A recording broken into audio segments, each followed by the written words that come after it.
There's the happy pride, etc., etc. And I'm going to sit here and wait for you to start broadcasting. The thing.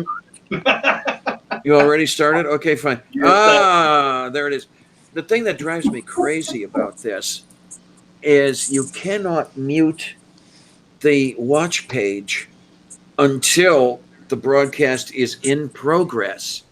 But once it's in progress, the stuff is coming through your system and getting sent back out on that feedback loop. And it drives me nuts. Anyway. No, I don't know what I just said. Really, I don't. Are you speaking in tongues? Have you received the Holy Spirit?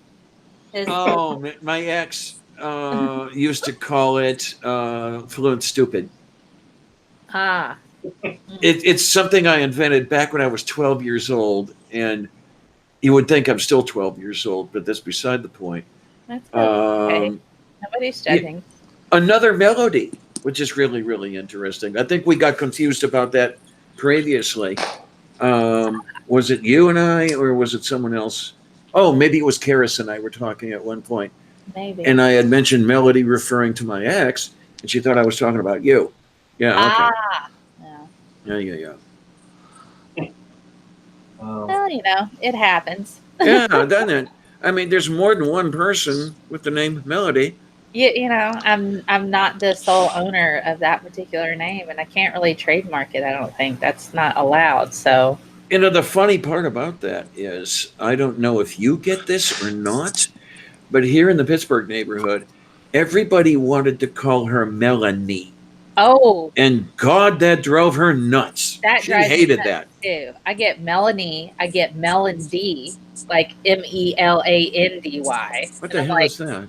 I don't know. I don't know. It's Melody, Melanie, and I'm like, Melody is my name, like a song.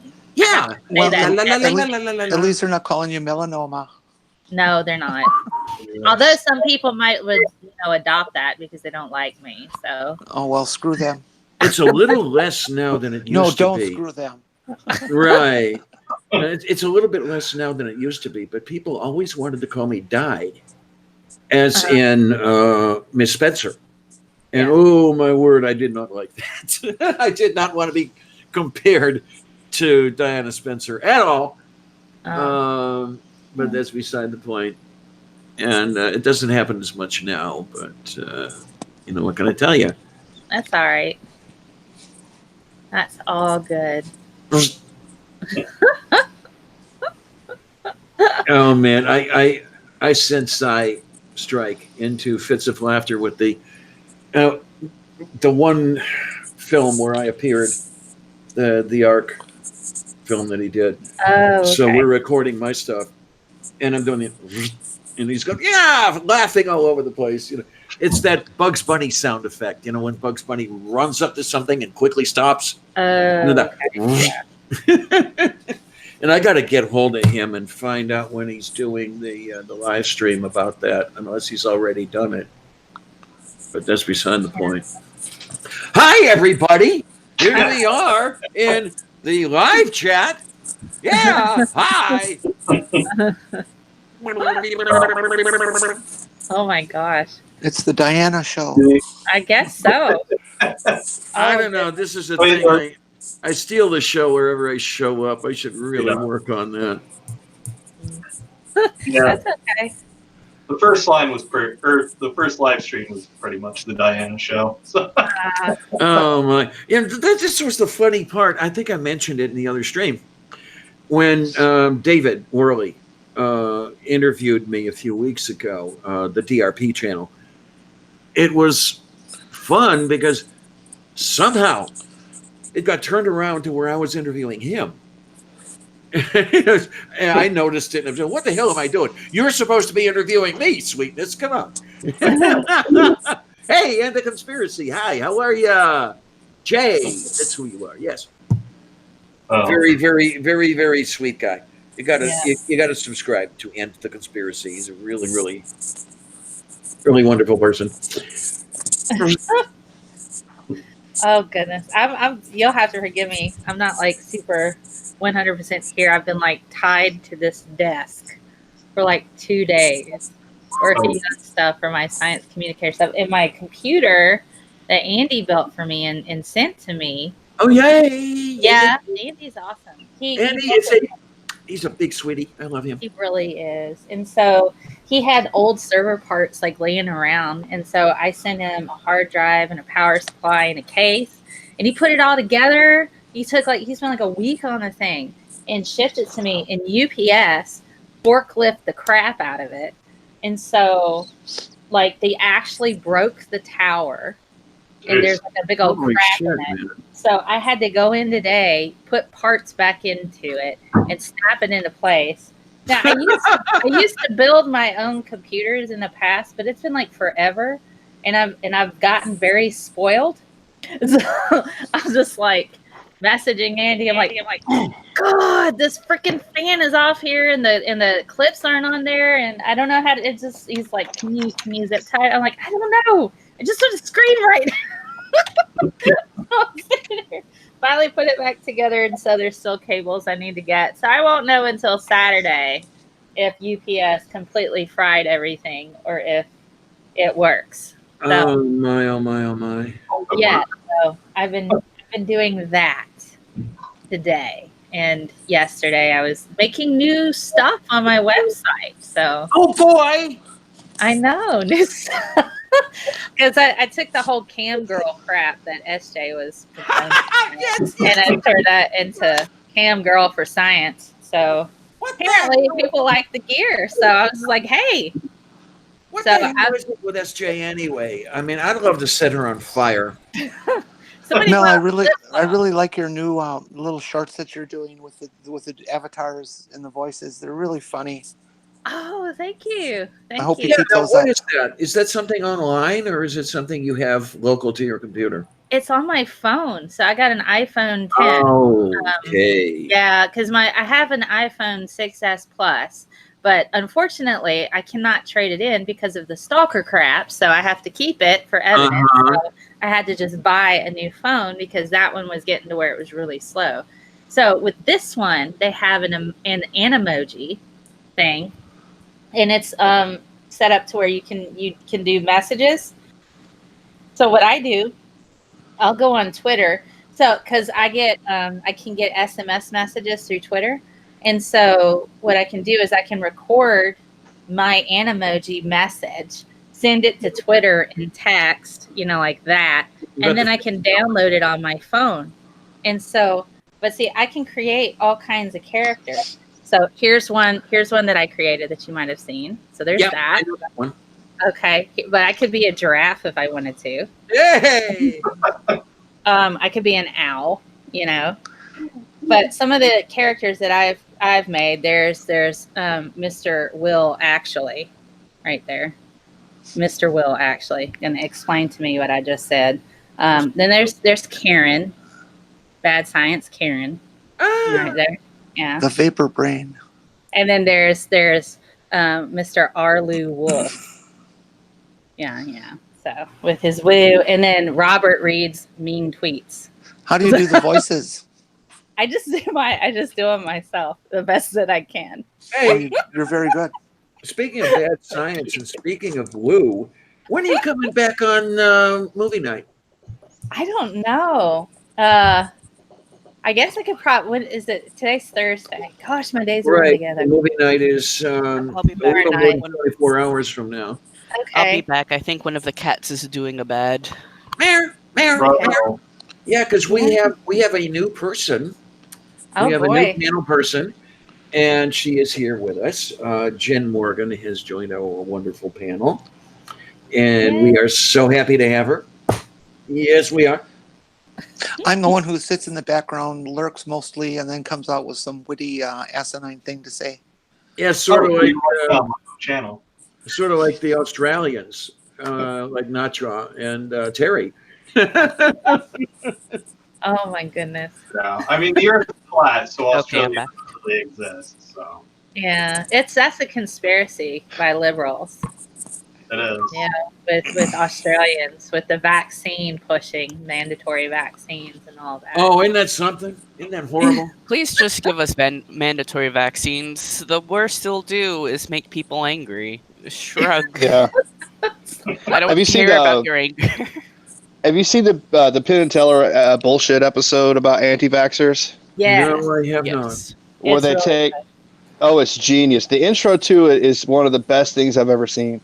You should look it up because it's on YouTube. You can find it on Yeah, YouTube. you can find it. It's really good. I think yeah. Well, that's. I need to buy it, but I was in Dollar General yesterday, and the entire 6th season of BS by them was $1.25. Jesus. Oh, for the love of St. Great Louis. show. I mean, it's really good for critical thinking. I mean, they really do hit. And I wouldn't be opposed to showing some of those episodes to like some high school kids. Prior to they get a bit racier at the end, but in the beginning, you know, it's kind of they say a few High school words. kids and all, can but- handle racy. Yeah, but parents No. can't, even though the kids have been learning those words since No, fourth no, grade. nobody wants to deal with parents. No. Freaking worst. This is the amazing thing is, well, of course I will be the one to say it because I had shitty parents anyway. In some ways, my take is that the parents have too much say over what happens to the kid. The parents can withhold medical treatment, for example. Yeah. No, I don't think that's okay at all. No, you got it. There are parents who are on trial right now for withholding medical treatment, and they will be convicted because the kids died. Right. So the question is if they can get convicted of the kid for gross negligence with the kids dying, why can't we step in advance of the kids dying and put a stop to it before? Right. And Well, it's part of the. It's in an evolutionary state right now, and I think that's just part of it. You got to build the base of a mountain before you can go to the top. This is true. I don't know if this is still the case or not, but I know it was recently anyway. The state in which it was born will still allow you to use a religious excuse to avoid a capital murder charge. In other words, your kid dies because of, let's say, medical neglect or whatever else. You get off because you can pull the religious defense. Well, most of the time it's happening because of religious ideas, or I would say a lot of the time. And that's one of the ways that they hide from it is to say, well, no, you can't encroach. I have the First Amendment right to my religion. But the problem with that is that minors don't have the ability to consent. And so, like, even if you're practicing your First Amendment protected rights to freedom of religion, that only extends to you. Like, it doesn't extend to how you, like, whether or not your children get medical care, because they don't have the right to consent. You're consenting on their behalf as their legal guardian. So there's no reason in the world to even bring religion into it. Nobody's telling you that you have to have a blood transfusion against your will. We're just telling you that you don't get to make that decision on behalf of your kids. And this is where but they will bring religion into it consistently and fervently. They bring religion into the transgender discussion, even though the Bible says nothing about transgender. Right. Right. Because they'll just manipulate, lie, cheat, and steal like they always do. Yeah. And this is why I'm considering Ohio to be one of the shitholes of this country. Well, this entire country is a shithole. Let's face it. Diane, I think you're holding back. Really? I was going to say, as an American, I find your facts to be infuriating and confusing. Okay. I'm confused. I must be angry and lash out. Oh my goodness. I'm thinking Dazed and Confused. What is that Led Zeppelin song? Been dazed and confused for so long is untrue. Yeah. Remember the song. Thinking of the film. I wasn't even thinking of the song. I was thinking of the film. All right. All right. It'd be a lot cooler if you did. Hey, to bring this down to unhappy subjects, but happy at the same time, I guess, kind of whatever. Dallas, Texas, murder capital for transgender people. Have you heard that the local gendarmes have called in the FBI to help with the string of transgender murders. Really? I didn't see saw that. Hey, Yep. for once you're doing something right. Yep. God damn. Oh, Oh, hi, Christy. I see you're in the side chat. Yeah. And I see that Purple is here with us. Hi, sweetie.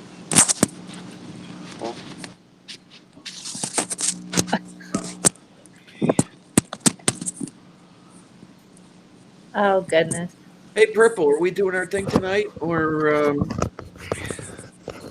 that sounded really interesting, didn't it? What do you do with your microphone there, buddy? Okay, sorry about that. There you are. Yeah. Yeah, I got everything set up and realized that my chair was sitting on the cord to my headphones, and I couldn't Oops. get them on my head. Yeah, we're a liberal group, but no having sex with the microphones. Wow. Or do No just kink not on shaming. mic itself. Well, for the But, love of St. yeah. Louis. Oh, Yes, goodness. Diana, we will be doing the Midnight Mid-America tonight. Okay, everybody here in the chat, everybody over in the side chat. Midnight Central. Get over to Midnight Mid-America, where Purple Rhymes with Orange runs one heck of a wonderful little chat. We always talk about all sorts of really weird shit. Oh goodness. I have a PhD in weird shit. Mhm. You know, that Yeah, can we mean did try to so many start out with a different topic things. once, and I think that lasted about half an hour. If that. You know, technically speaking, a doctor could have a PhD in weird shit. That's true. Because that's like medical Many doctor. do. Yeah, you know, hmm medical doctors like, this isn't right. This says that you have colon cancer. Like, sorry, we're gonna take some tests to make certain because your shit's pretty weird. Actually, Yeah, definitely. I in am one so of his lectures, Or James psychiatrists Burke- too. You've been diagnosed with delusions of weird shit. You see it everywhere. I just be walking and then it's like this giant dinosaur turd just shows up. I don't know where it came from. But I'm thinking it's a T-Rex, but you know, I'm not certain because I don't know what their poop looked like. I should go to the museum. What, the one in southern Alabama? No, you know, there's like a whole division of paleontology where they look at fossilized poo. They're called coprolites. Yes. Yeah. Have you been talking to Mr. Ken Hovind lately? I haven't. I should surprise call him again. Yeah. For those of you who don't know, what was it that you were doing? It was a 24-hour live stream of some sort. Yeah, it was for Was it Bully Bully Nader. Yeah. Yeah. And we closed it out with a special Movie night. movie night. We started working on one of Kent Hovind's programs, and the number to his Dino Park, or whatever the hell he calls it, was plastered all over the screen. And we said, we should call it. So Mel calls Oh Kent. God. She's on the phone with Kent Hovind. He answered. Yeah, I answered that. It was a strange conversation. It was the greatest moment of YouTube of 2018, Oh, yeah. hands down. That It That beats was this everything. year, though. It was February. I think it was Was it February this year? Yeah, it was. I thought it was last year. No, it feels so long ago, but yeah, it was. What It was happened? February this year, I believe. This Can't is believe what I missed happens when that. you get old. Yeah, Time January, just sort of February. goes, you know. I think I don't remember. You might be right, Duke. I want to say, that's exactly what I was saying about it then too, which is why it's sticking in my head. Do you But remember what you called it, Mel? What the 12-hour? Yeah, it's a do you remember 12-hour what you called benefit. that? Because I'll search for it. Yeah, just put 12-hour live stream in Scientist Mel, and you should Okay, find fine. it. But yeah, so I called the number because you know I've only been just exposed to Kent Hovind from all of these other peeps that were like, hey, look at this guy. I'm like, yeah, do I have to? And so I'm like watching this stuff. I'm like, what is this? So then I'm like, you know, I have questions, and so I called him, and I pretended that I was a teacher. And so I used to be a teacher, so I knew all the verbiage, the correct verbiage I need to say. And I was like, well, I'm building a unit on evolution and dinosaurs. And I have some questions about what your perspectives are, because I'm really interested in your thoughts on this, which I actually was. I didn't lie. I was really interested about it. Yeah. And so I wanted to ask him, and I asked him all these questions about it, and it just out of morbid fascination and curiosity, I just like sat there, and then I'm like, okay, well, since this and this, what do you think about this particular scientific fact associated with it? Oh, well, it's this and this, and then somehow it derailed into how people don't take care of their yards. And then it went into, he didn't even know about what Habitat for Humanity is. Oh, Lord, yeah. So it went into all kinds of social issues. So it completely derailed from, evolution and dinosaurs and stuff to all of the things that are wrong with the world and climate change. And the reason why we have climate change is because people don't take care of their yards. And I'm like, okay. They don't spray the vinegar into the air to disperse the chemtrails and kill their lawns at the same time. I have 2 links posted here. The one at the top should be the one for the entire show, the entire live stream. The one at the bottom should be, if I have this right, the very last of the it was the last 45 minutes where we did the movie night special. Mm-hmm. And Mel was on the phone with Hovind. I did double check. I don't think I broke the law by airing that phone call. I did find out that. Well, no, it's a state-to-state issue, right? If I remember correctly, you are in a single consent state. Yeah. There are single and double consent states. Some states require that both parties consent to have a phone call broadcast.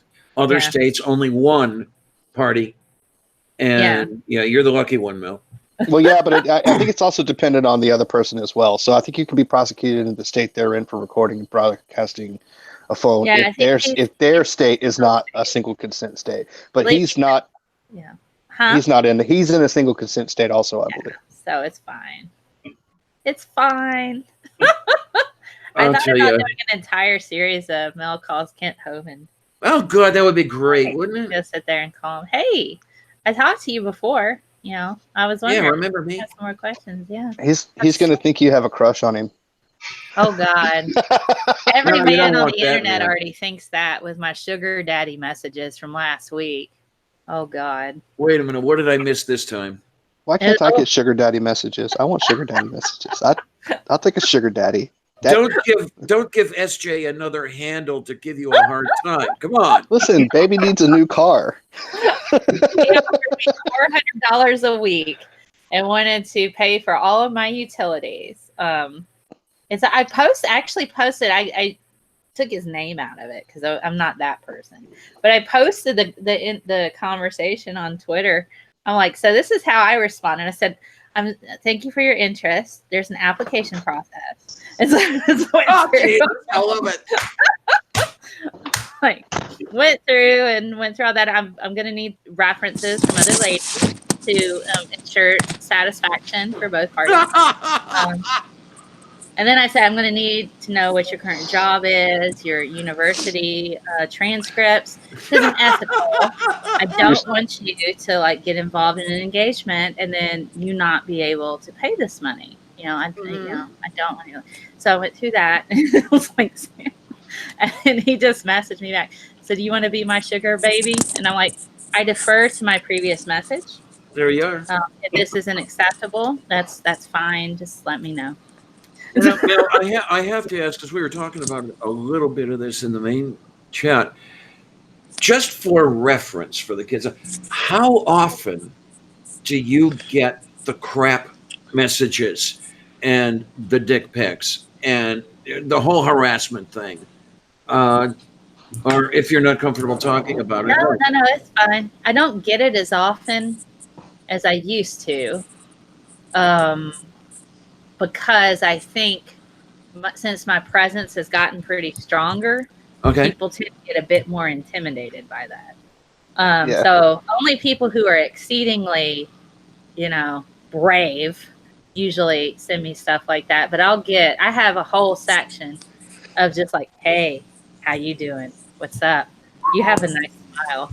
It just, Oh yeah. single word messages. There was one guy who was asking me a legitimate question about science. I'm like, oh, hey, how are you? I was talking. And he goes, you have a really nice smile and I really like your hair. I'm like, oh, thank you so much. And he goes, so if you're interested, are you taking applications for like a lover or a husband? That's a weird way of putting that. Applications. Application. See, And I that knew I really- was doing something wrong. That really ruins everything. Really it does. Applications, yeah. So it usually goes from, and when I first started my Twitter account, okay, I had mentioned, hey, I can Skype into your classrooms, I can engage if you need tutoring, and people started retweeting that. I immediately started getting messages going, hey, I would like to Skype with you. I'm like, oh, okay, what are you interested in? Like, I'm a teacher. I teach third grade. I'm like, fantastic. Which district are you with?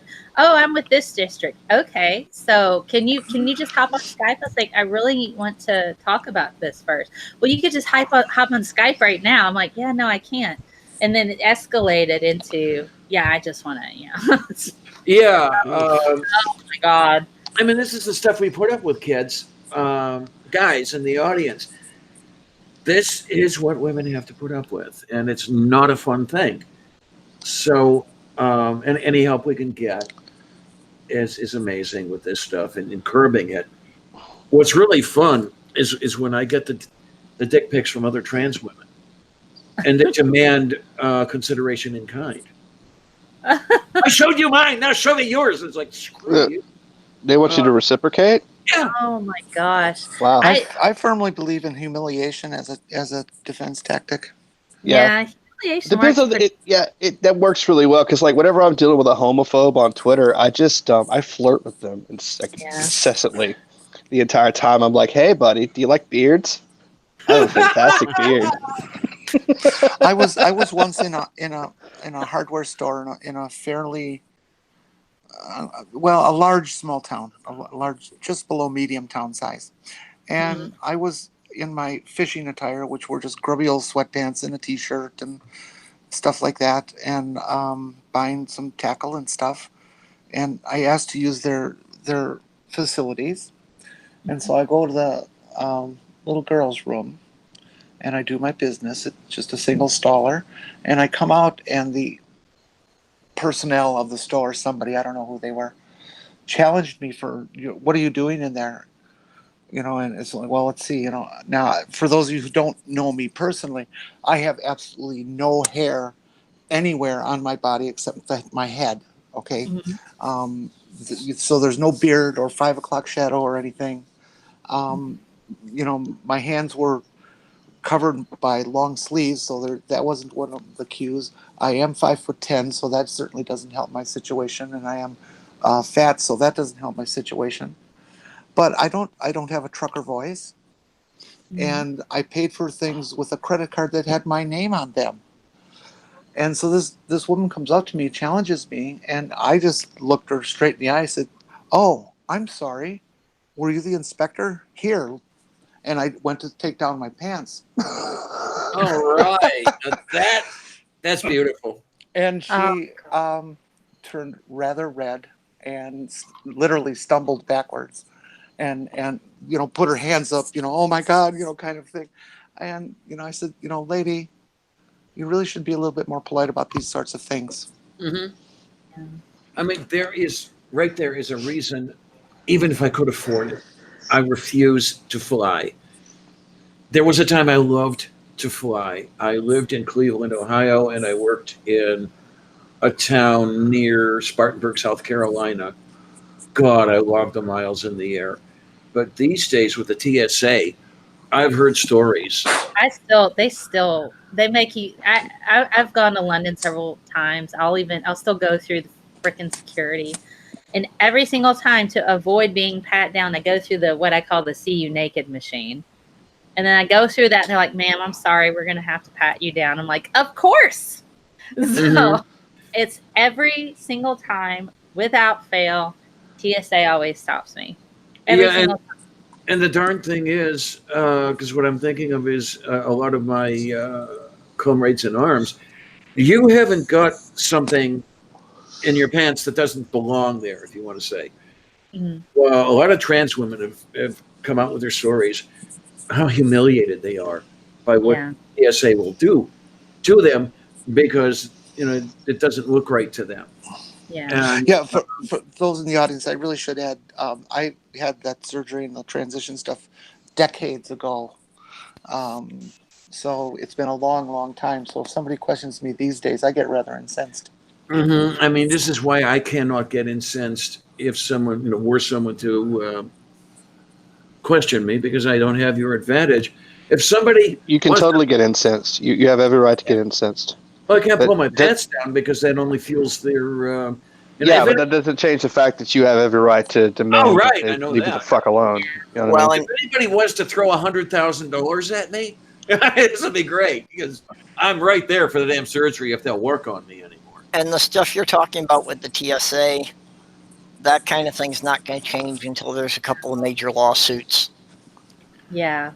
Oh God. What was it? I think it's another thing Penn Jillette did. He said that he and a bunch of his buddies have like a little metal Bill of Rights that they put in their pocket, and whenever they get stopped, they're like, "Oh yeah, I'm sorry, I have this. Take my rights away." And they hand it over to them. I like it. Like a thing with me is because I do fly out like twice a year. I don't really like airplanes, but in order to Yeah. visit my family on the East Coast, I generally do have to use them. And a thing that has indeed happened is I will always get stopped by the TSA. I might be a trans guy, so it's weird because they will like take me for a guy at first. Then when they put me through the machine, it will because I learned recently that a machine is actually gendered. They'll like put what gender they think you are Yes, before they yes. have it go Mhm. through. They'll press the boy button or the girl button. Yeah. And essentially, when they put me through as a guy, my chest always trips it off because even though I bind, it's thicker than most other people's chests.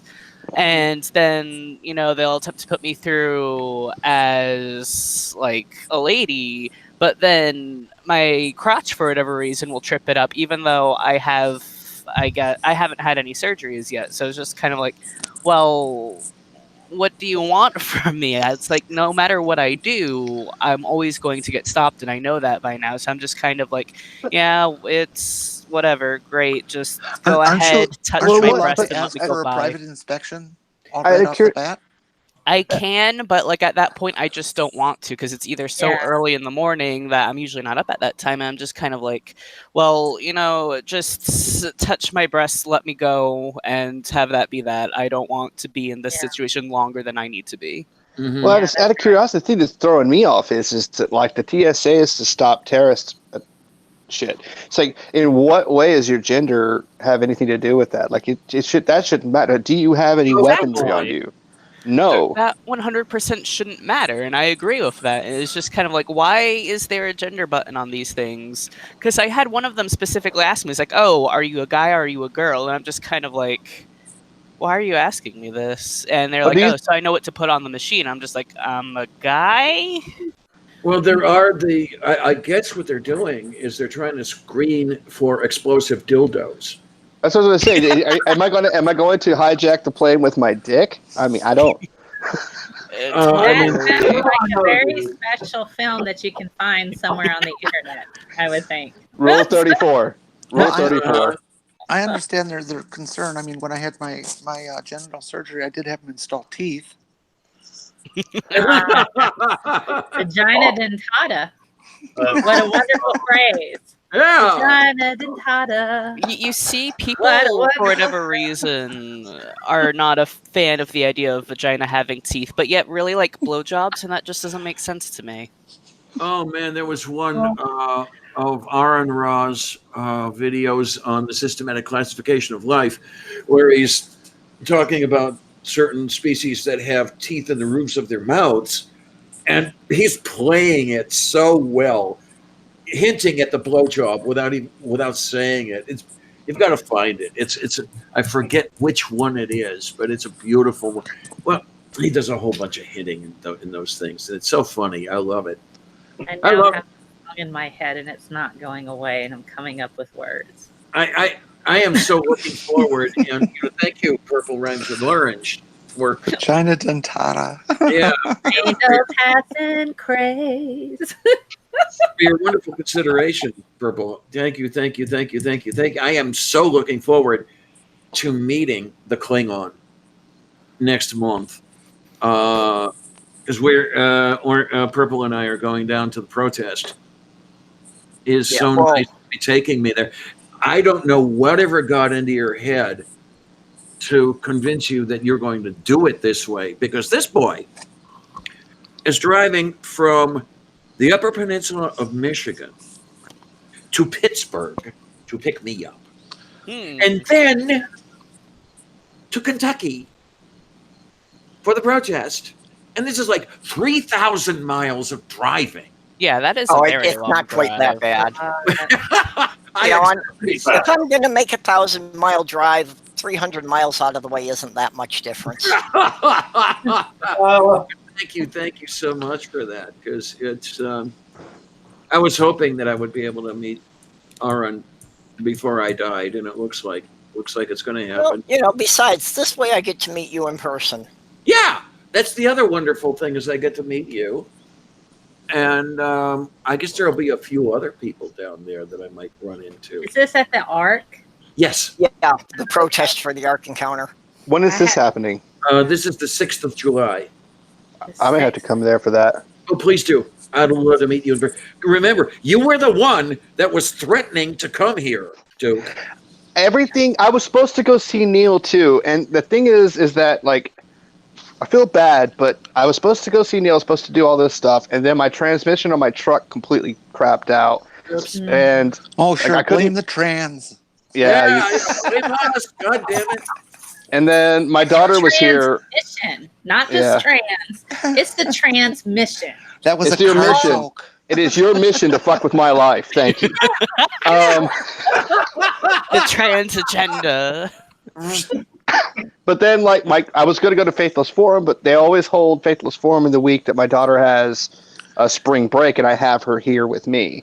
So I couldn't do that. And then I was going to go in July, because my daughter always flies up to New York for 2 weeks in July. I was going to fly up to see Neil in July, but now they're not flying her up there. She's staying here for the full summer. So it's like, I'm not going to be able to get away too much this year, but I could probably pull. What day is that on? The Ark.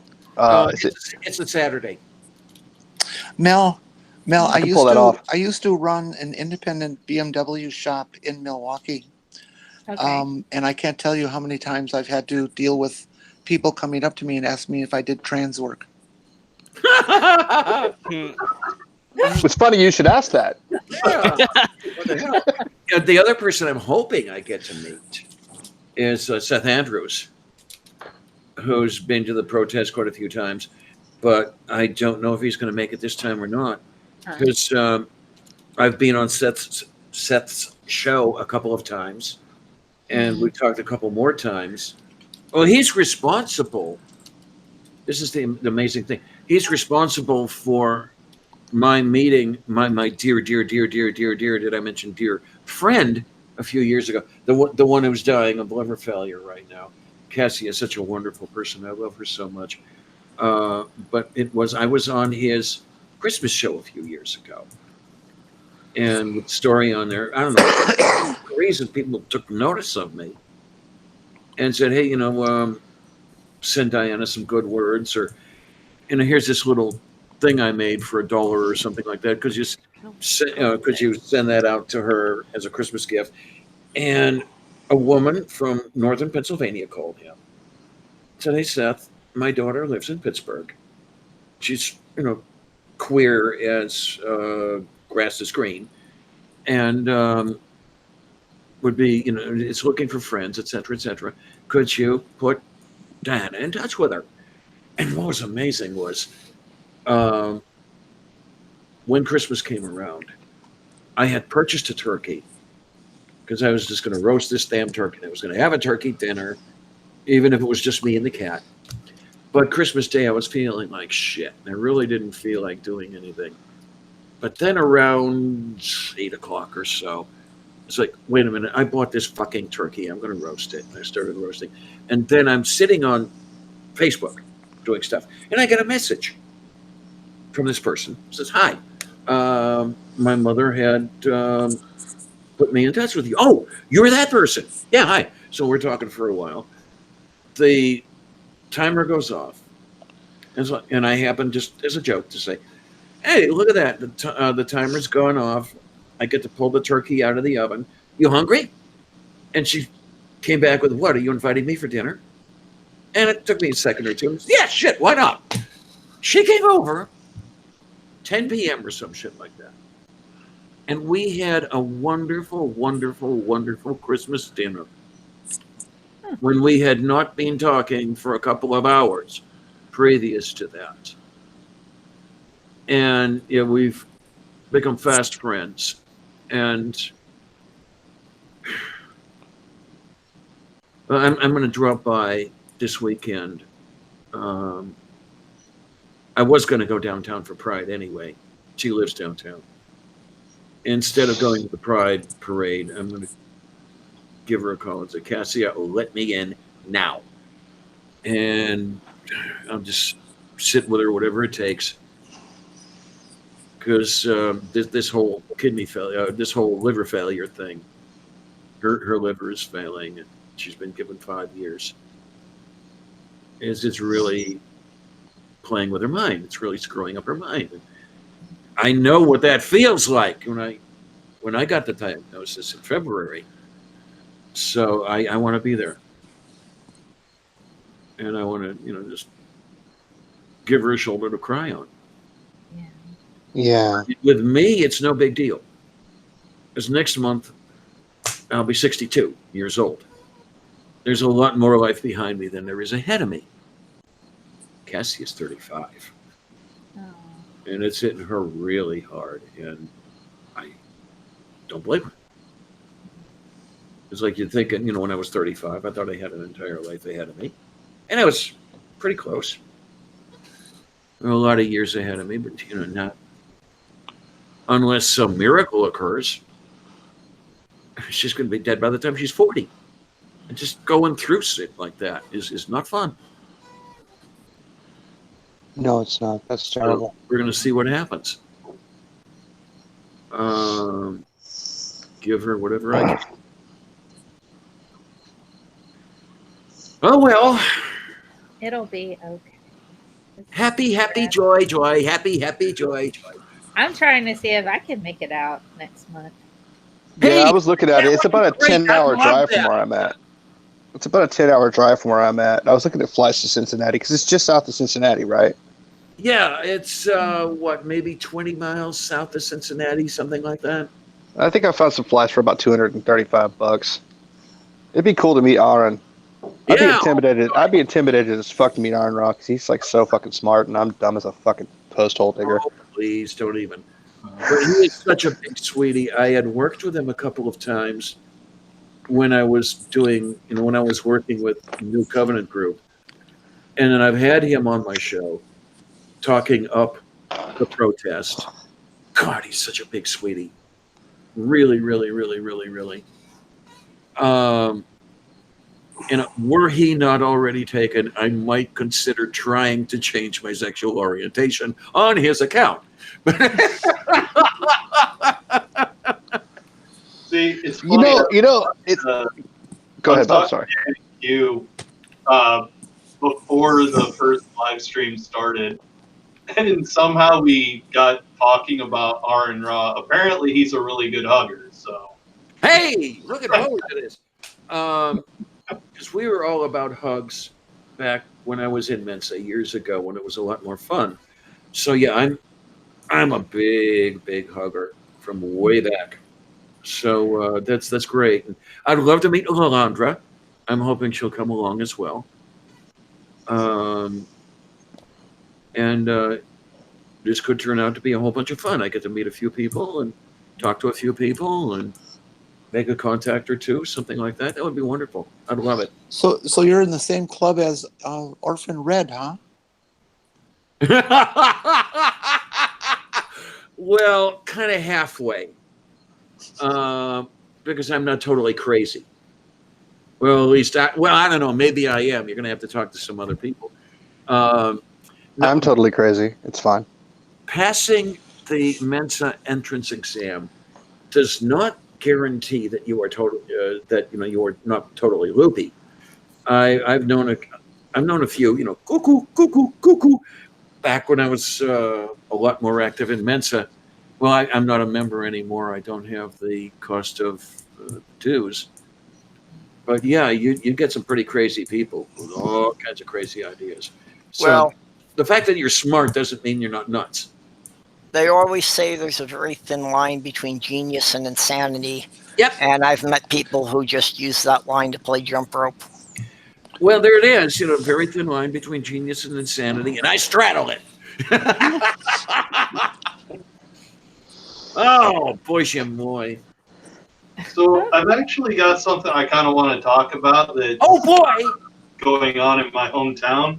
There was supposed to be an event at one of the local libraries in my hometown. I'm not sure which one of the county libraries it was supposed to be, but the event was called A Universe of Stories, Galaxy of Diversity. It was scheduled to be tomorrow, but what's his nuts? Larry Householder, he's the Ohio House Speaker and actually represents part of the county that I live in. Let's see, what are his exact words? What did this douche nugget say? Here we go. Our libraries are an incubator for thought and ideas for debate and discussion. True. On this point, we can all agree. But I can also assure you the taxpayers aren't interested in seeing their hard-earned dollars being used to teach teenage boys how to become drag queens. I expect this to end immediately. Oh, for fuck's sake. Okay, so wait a minute. Is this one of the, oh, Christ, what did they call it? Where drag queens come to the library and read stories to the kids? Drag queen story hour? No, this is like a teenage LGBT group thing, and I think it's actually connected with the Pride event that's happening on Saturday, 2 days from now. But here's where, because the library did have to cancel because they got so much pressure to do so that they gave up on the event. But so here's where Mr. Doucheholder is wildly incorrect. None of this was being funded by tax dollars. The group raised money and gave it to the library so they could use the space. So libraries rent space to other groups like that all the time. Yes. Yeah. Well, let's see. Are they gonna scream about the fact that a lot of churches rent auditoriums in high schools? Oh, hell no! It is one of those Christian types. Yeah, I see an article in the Columbus Dispatch. What's the date line here? 5 June. The headline is Householder Hit for Hammering Gay Pride Drag Events at Libraries. Is that what you're speaking of, Bub? It's particularly about Licking County Library having to cancel the event. What is this guy's name? Larry Householder. Yeah, Larry Householder. Householder. Yeah. Householder? What a name. No. Householder. Does it mean, or does that sound like a porn star name? I mean, I'm not saying that Larry Householder is sexually aroused by pumpkins. I'm just saying I don't really know for sure. You never know. Well, I was curious as what's the guy's name? McMurtry, Pastor McMurtry. I've got to do something about him. I was curious as to whether or not anybody has told him to go ahead and put his pumpkin out in the sun for a couple of hours prior so it can get good and warm. Yikes. I really And okay, maybe I'm crazy, but I'd really like to go one-on-one with him. No, you wouldn't. You know what? That would be like an exercise in futility. That guy, Steven Anderson, Matt Powell, there's no reaching those cunts. I know that. I know. What I want to do is reach the fence sitters. But that's the thing, though. I don't know that there's anybody watching Steven Anderson or Matt Powell, like, earnestly, like, with intent, that are fence sitters. You know what I'm saying? I think anybody that's watching that guy with any kind of, and lending them any level of credulity, they're not sitting on any fence. You know what I mean? They're wholly in that camp. Hey, Aaron Carpenter, I'm just curious. When you say extra ecclesiam nulla salis, are you serious? Or are you being facetious here? You know, when you say there's no salvation outside the Catholic Church. I'm just curious if you're serious I'm about sure he's being serious, but he clearly hasn't watched anything on my channel. Okay. That's funny because, like, growing up independent Baptist, I was always taught that the Catholic Church was the whore of Babylon. Oh, yeah, I've heard about that. There was one guy who was trying to save my soul that was giving me all this shit about the Catholic Church. And that's the funny thing about Christians is that none of them get along. That is your view. Okay. I mean, you're entitled to it. Don't get me wrong. I was just curious about that. That's all. Like I had a buddy that told me a story about when he was a kid. His cousins were Mormons, and they were at church one time, and some guy burst into the church dressed up as Moses with like a staff and like a cardboard Ten Commandments, and walked around the outside of the church, like not outside, but like the out, like around the pews, and just preached stuff at them and like banged his staff on the ground the entire time. Well, honey, What the hell? you know that it was supposed to have been the 15 commandments, right? Yeah, but then they dropped 5 of them. Yeah. Like it was hot. I got a funny story like that. So that's I'm in sorry, my go notes for making a future video. Is the lost 5 commandments? I love the way Mel Brooks did that one. You know, I brought you the 15 crash 10 commandments. Oh my god! I do want to round out the Licking County Library thing real quick because there is a silver lining. There's a local liberal arts college nearby, Denison University. They saved the day. They are allowing this group to hold the event at one of their locations downtown in my city.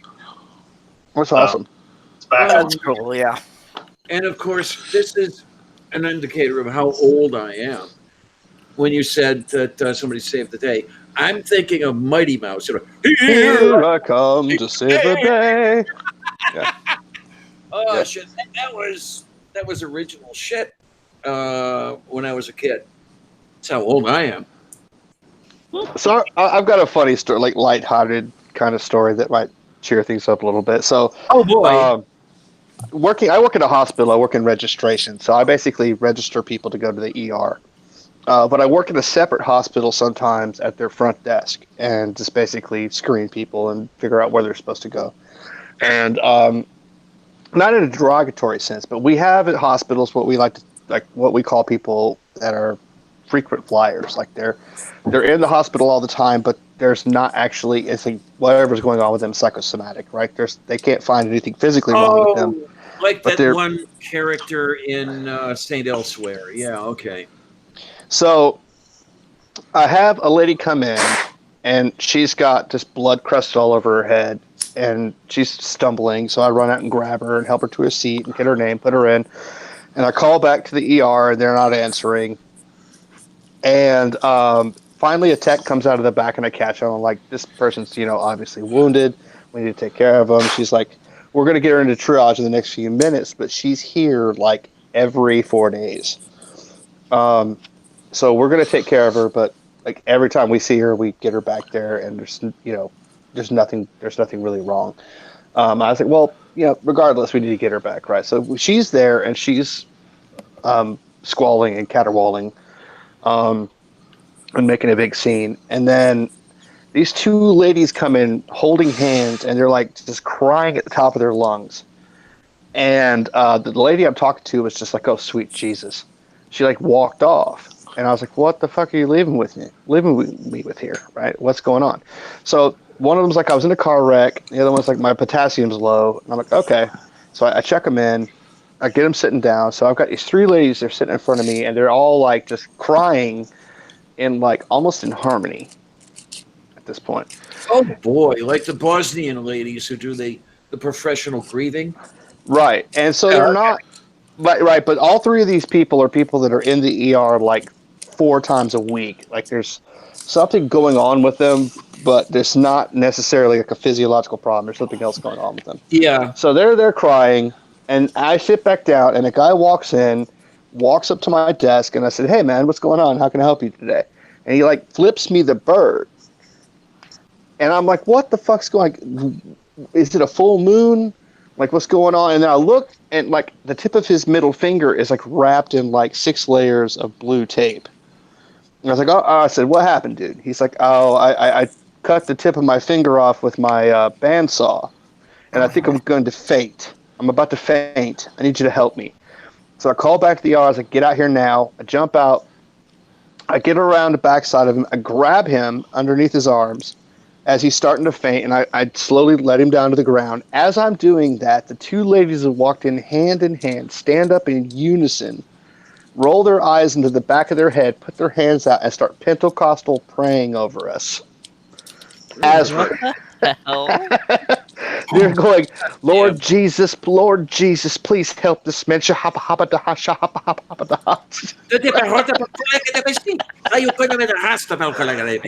I'm sitting there holding this guy that outweighs me by 40 pounds.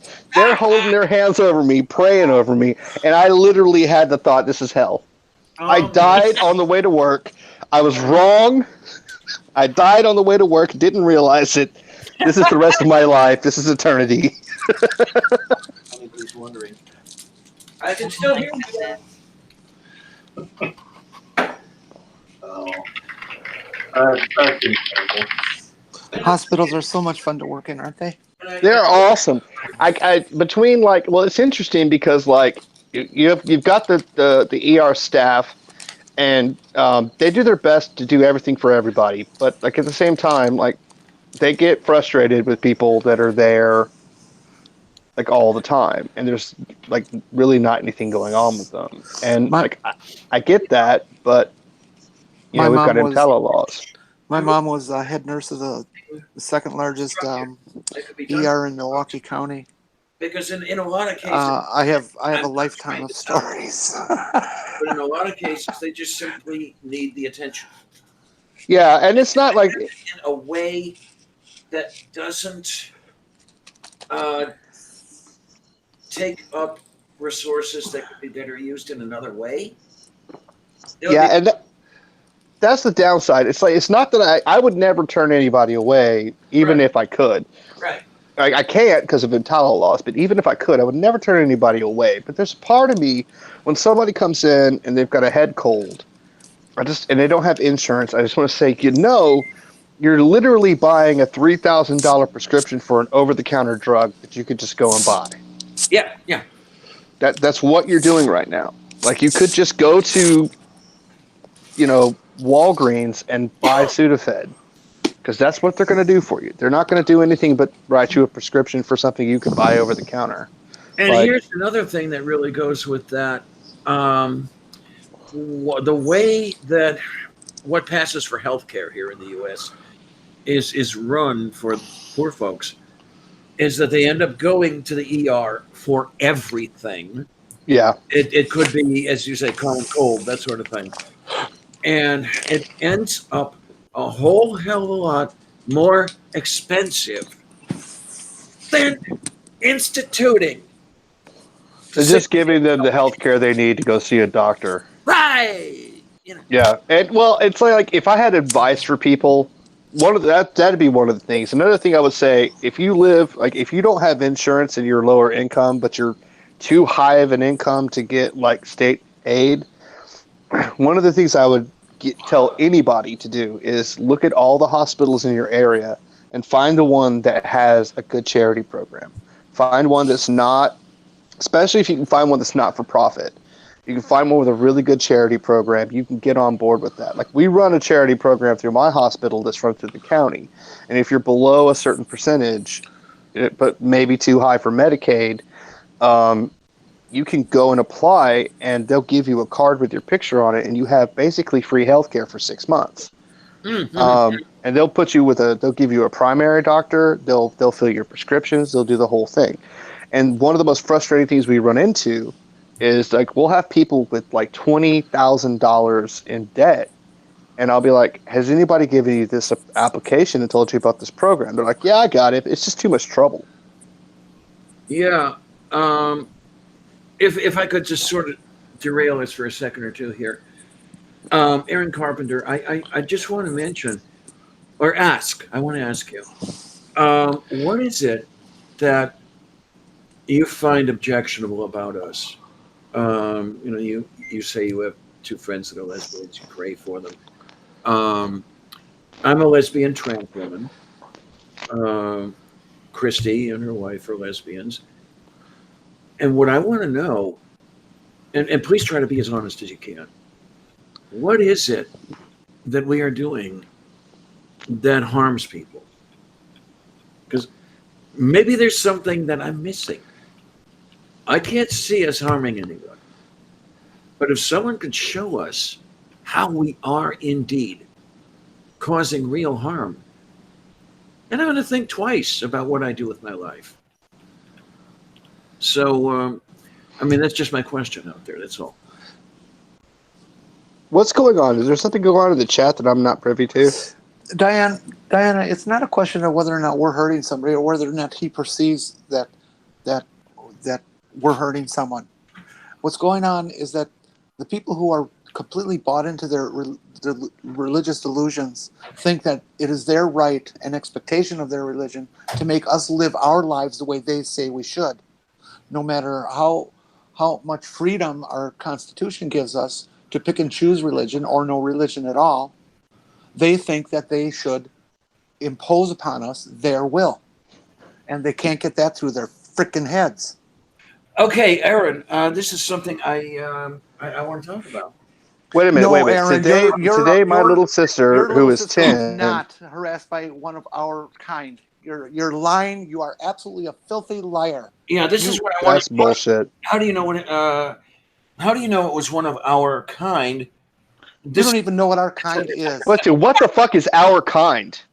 That is a good question. Yeah, seriously, I'm trying to be as nice as I can, because I could have ballooned my top a long time ago, and I'm really trying to not do this. Okay, can I just say something? Yes, dear. I'm sexually harassed all the time. It doesn't matter who it is. Essentially, I am harassed on the internet. I'm harassed walking down the street. I have massive headphones that I wear at the grocery store because men in general want to harass me and think I want to talk to them. It doesn't matter what they're whatever. It doesn't matter. If a person is going to harass a person, it does not matter what their gender is. I have been harassed by women. I have been harassed by men. You need to take this, your kind, out of the whole thing. And if you want to get really, really angry, why don't you start with the Catholic Church where they're raping children and getting away with it? Go there. Their kind, if you're going to use that word, their kind is actively hurting children and getting away with it. And grooming them. Yes, and grooming them. So if you're grooming them in Philadelphia, they were putting special crosses on them to show which ones were more susceptible to being manipulated. So you're going to use kind, then you need to go the whole route of pedophiles. That kind is going to harass and sexually harass children. Pedophiles do that. Well, that's what I was asking him was, does he automatically assume all pedophiles are in the LGBT? Yeah, they're not. You might, No, and you know what? I've got an article from it's a psychological article that literally breaks down how that's not a fucking thing. How like being gay is not associated with pedophilia in any way, and it's less likely to happen. It's less likely to happen because like look, pedophiles aren't homosexuals. Pedophiles aren't attracted to a gender. They're attracted to age. They're attracted to children. It's disgusting, but that's what they are. And that's not. Oh. We're not going to do that. So if you're going to use the word kind, then you need to use it appropriately with the pedophiles. That is the kind that you're talking about. You're not talking about a gender. You're talking about a preference for adults to mess around with babies. You're talking around with like freaking harassers who are just freaking harassers, and gender has nothing to do with it. And on top of that, like a lot of that stuff has less to do with sex as it does to do with power. So it's oh my god. I want to know here, how many of you are getting the impression that Mark Williams and Aaron Carpenter and Peter and who's the new one are all the same person, and these are all sock accounts? I've just now started paying attention. I noticed you earlier. I'm standing on the button, ready to remove these people. What do you guys think? Remove them. Axe them. Axe them. But get rid of them. I mean, like, part of me wants to freaking tell them, like, I kind of want to like engage. Like, you can be nice if you want, but I'm perfectly fine with not being the slightest bit nice at all. No, we don't want to debate you guys because we're sick of you.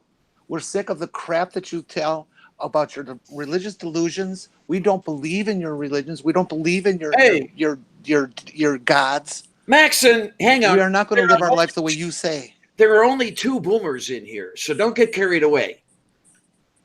And I'm one of them, by the way. Boomers? Did he say boomers? Boomers. Baby boomers, yeah. Like, yeah, I timed him out for 300 seconds because, like, we need to take a break. We're the only boomers? Fucking jerk. Sure. Oh my goodness. I'm a Gen Xer. I'm a Gen Xer. I might sound like I'm 12, but I promise I'm technically a millennial. I'm 28. I have socks that are 28 max. Yeah, I know. Oh my gosh. I mean, you know, that's an interesting conundrum. Like, I can't think of the last time I went to some religious live stream and acted like a flat out freaking jerk in their chat section just to be an asshole. But these people come to us regularly and insert their bullshit into our conversations. And it's like, no, dude, first off, you're factually wrong. You're scientifically illiterate. You have no idea what you're talking about. Nobody respects the Catholic Church or your religion. Nobody here does, at least. So, like, take that shit somewhere else, man. Honestly. Like, nobody here is going to be like, oh, well, you know what? I never thought about it that way. Oh, my God. I guess I have to stop being who I am. Like, shut your fucking mouth. This is the whole thing about us is you guys, I'm getting the impression here, and correct me if I'm wrong, that simply because you don't like to look at us, you want us to just wrap ourselves away and stay out of sight, even though we have every right to be alive, every right to be out and about on the street. We have as much right as you do. We don't fit we into are not doing anything to harm anyone. Really, we are not. Oh, what the hell is this? Okay, we're getting a. Yeah, this is. Yeah, we just don't fit into their image of the 1950s utopian society. Yeah. Oh my gosh, and even then, that sucked.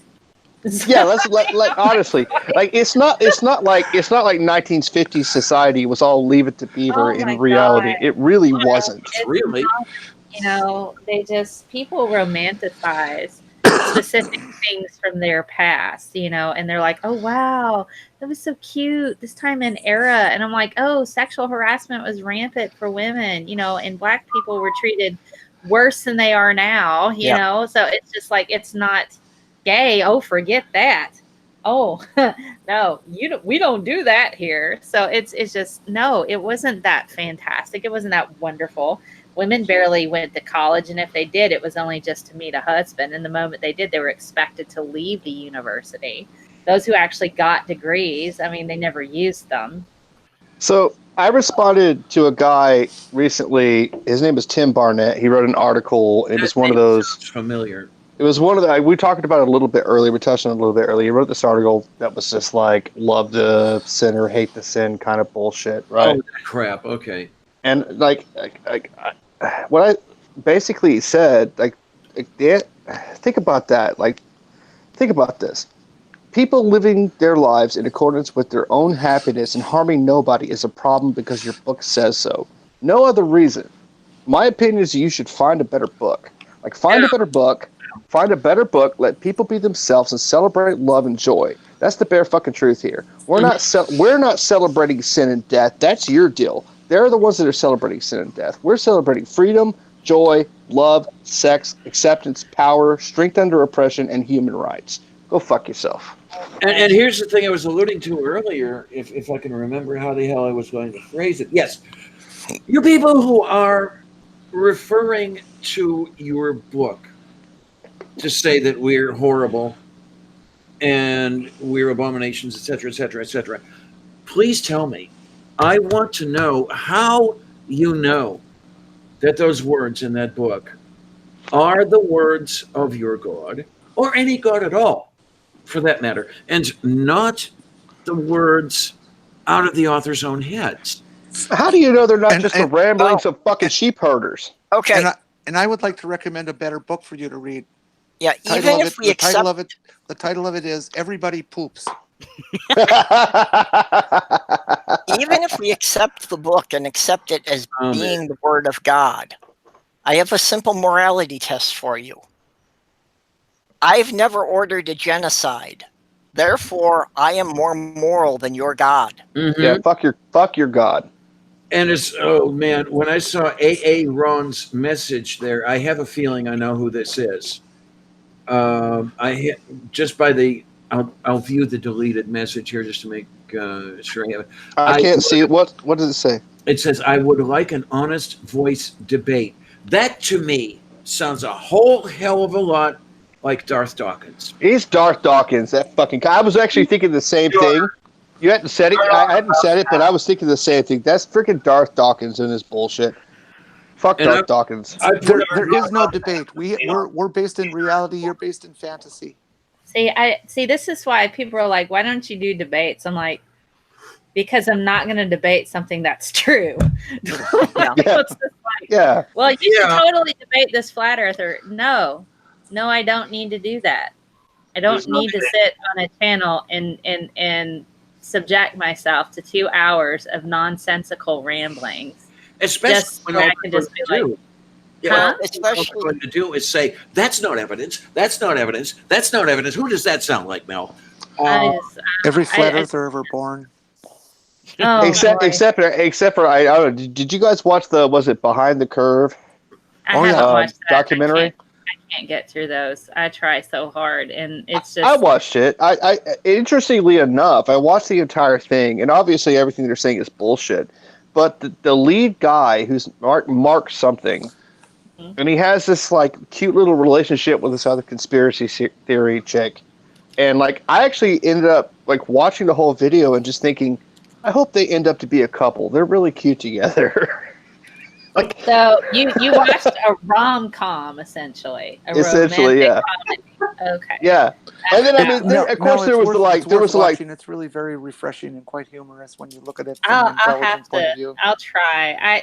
Right now I'm currently on Facebook. I'm in a couple of anti-vaxxer Facebook forums, just for my own education, and it's really informative. You're like, oh my gosh! I start to read some of the comments, and by halfway through, I'm in like physical pain. Yeah, because I'm like, oh my god, we can't give them cilantro. Cilantro used to be a good detoxifier, but we found out it's harmful for children. I'm like, what?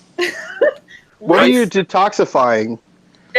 In case case your kid gets vaccinated, for a while they're like, you can detoxify all those metals by giving them lots of cilantro. And then somebody else came back and said, no. See, they found out that's not so good for the kids. So you don't give them cilantro. That's not good. I'm like, oh, for the Well, it tastes like soap. You're just pulling stuff Out of and their just throwing it assholes. out there. You're just here. Well, the biggest argument Okay, I'm gonna take anti-vaxxers this keep with this. throwing is still the thing Oh, that thank the you, Christy. vaccines cause autism. Yeah, that it's not And so much that anymore. Speaking as somebody who is autistic, I would rather have autism than polio. Yeah, that's the point. That's the point that Penn and Teller made in their video when their show. It was just like, okay, let's say we knock one kid out of 100 and they have autism, right? On the other side of the spectrum, you've got hundreds of kids dying from preventable disease. So which is worse? Even if vaccines cause autism, they don't. But even if they did, one kid out of 100 being autistic is not nearly so bad as 98 kids out of 100 dying from preventable diseases or being, disabled for the rest of their goddamn life. Like, it's a dumb argument across the board. And by the way, Darth Dawkins, I've got an itchy trigger finger tonight, so just keep coming in. Oh, fuck Darth Dawkins! Like, that guy's such a cunt. I'm not even sure that he's like. I'm not even sure that he's actually a Christian. Like, I think he's just a hoe. I think he just likes he does this thing with his presuppositionalist argument, which, let's be fair, right? Presuppositionalist apologism for fucking Christianity is not an argument based in any kind of fact or designed to change anybody's mind. It's an argument that's designed to exacerbate the conversation until one person throws their hands up in disgust and walks away, and then the person making the argument can talk about how they're undefeatable. It's like, you're not undefeatable. You're just an asshole. Aaron Carpenter, I am not afraid of you any more than I am afraid of death. I'm deleting you because you're being a jackass. Oh my goodness. Okay, well, I'm going to leave this for you people to handle. I've got to step out of here because I need to round up some food before I have to start my own stream. Oh, that's right. I'll be with you when you start that baby up. So that'll be about 2 hours. Okay. Yeah, I have to go later. It's almost 10 where I am. It's almost 11 where I am. Okay, you're in that time zone. I keep forgetting. Yeah, it's almost 11 here. Yeah, it's just about 10 o'clock for me. Yeah. Oh my! I'm retired. The time doesn't matter. I'm off until Sunday, so time doesn't matter. I've been retired. You are afraid of me because you are muting me, Aaron. No, we're muting you because we don't care. No, we're muting you because you're a jerk and you jumped into disruptive. Sweet cheeks. I mute people all the time. Talk to me. No, I don't have to. Yeah, listen. Mute is wonderful. I have entire conversations that have been going on for 4 days, and I'm blissfully ignorant of everything they're saying because I've muted them. I don't care. I don't want to know it. It's over there, and they can argue all day, and I just don't care. Now, Aaron, listen, cutie. We're not afraid of you. We just don't want to talk to you because you're a jerk. Yeah. Yeah, you're being an asshole, and we're not having it. This is like the cafe, and the owners of the cafe are asking you to leave because you're disrupting all the customers. And besides, your holy book says that as a Christian, you're not supposed to be going out and proclaiming your beliefs all over the place. You're supposed to be keeping it to yourself and praying in your home. Locked up in your heart, man. God, wouldn't that be great? I swear to Christ. I swear to God. I would kiss Jesus on the mouth if he would come get his people. Well, he's gay. He'd love it. Wait a minute. Sweetness, I thought you had a special relationship with Jesus. I do have a special relationship with Jesus. Okay.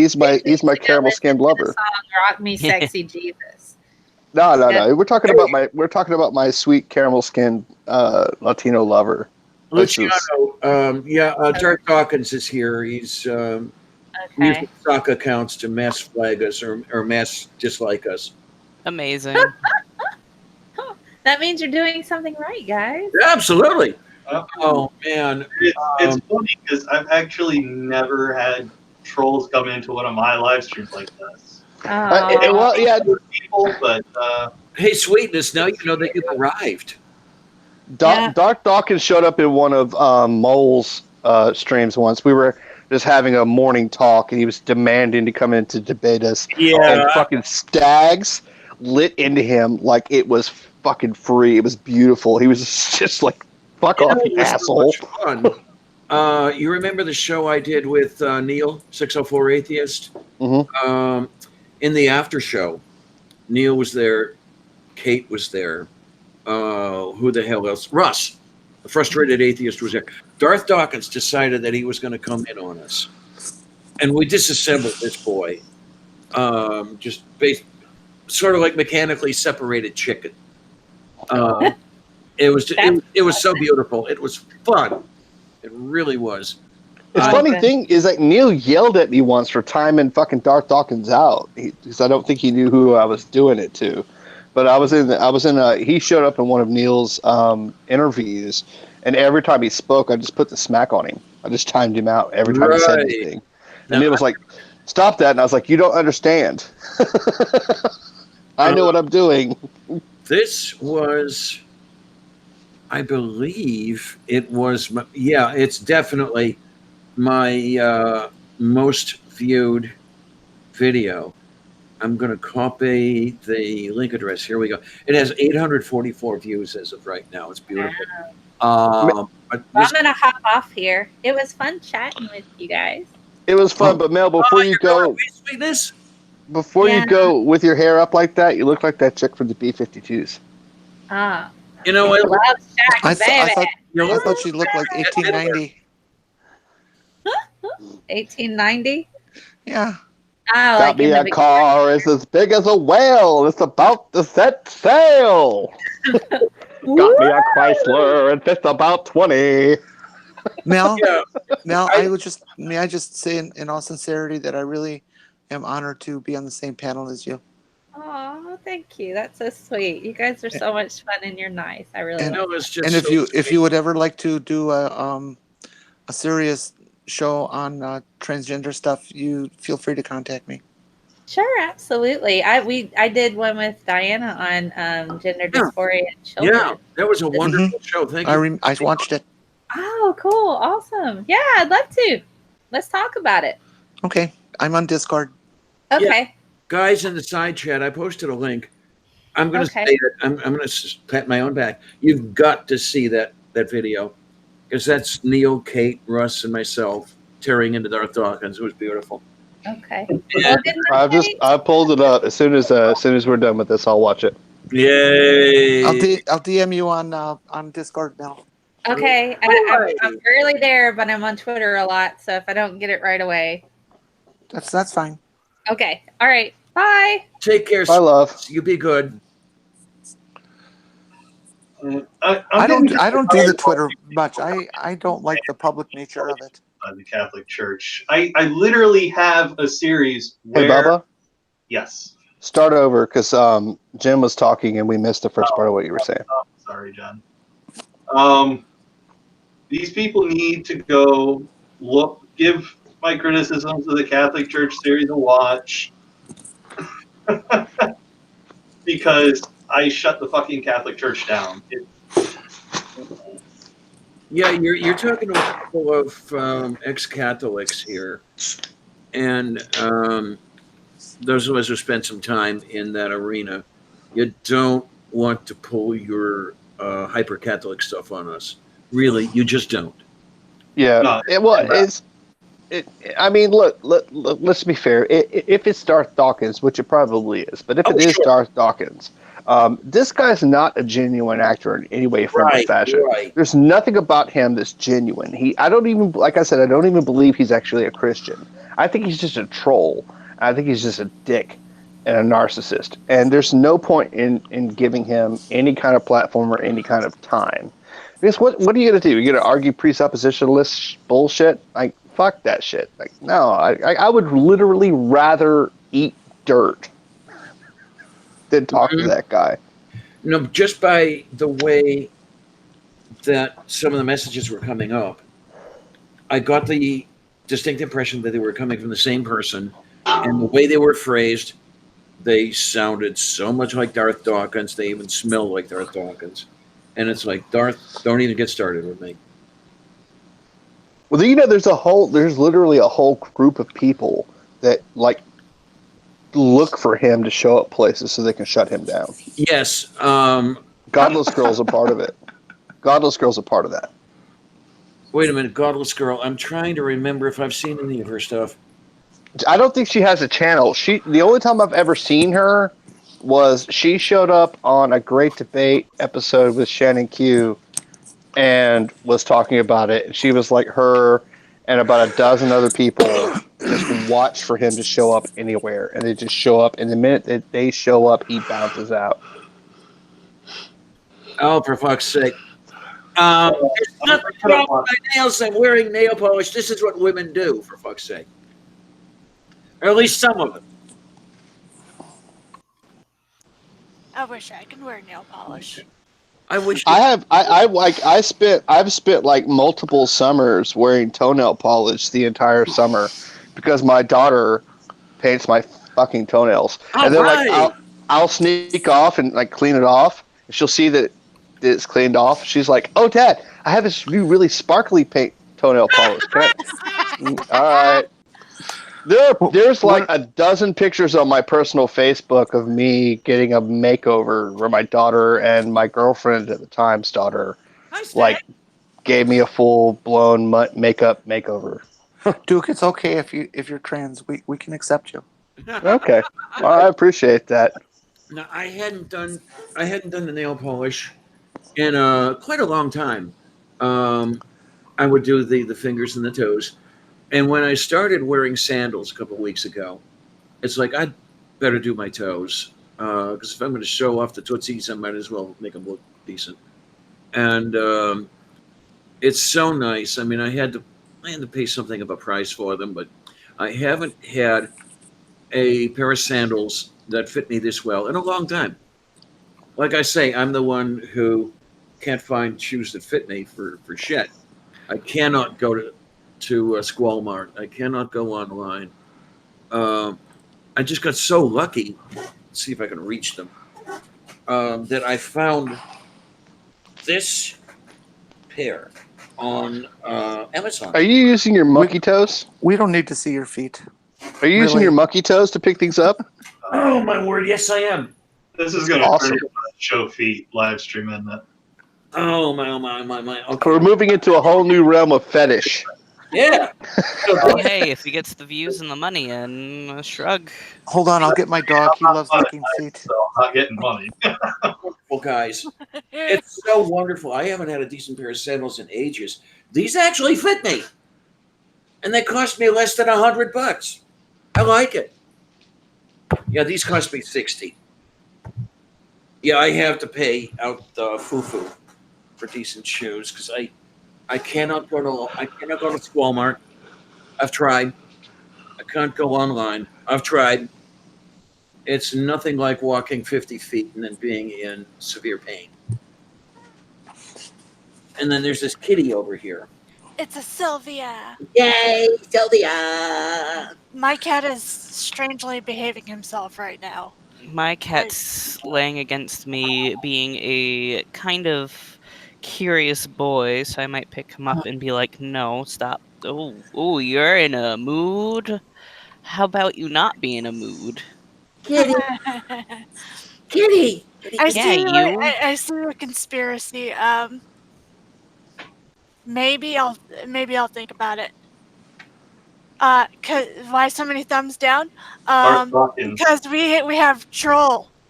Yeah. Troll in the dungeon. Did somebody do Troll with sock accounts. Did new people show up? I haven't seen anyone Staggers and Jags. what's wrong with your nails and Staggers. He's a sweetie. I love that man.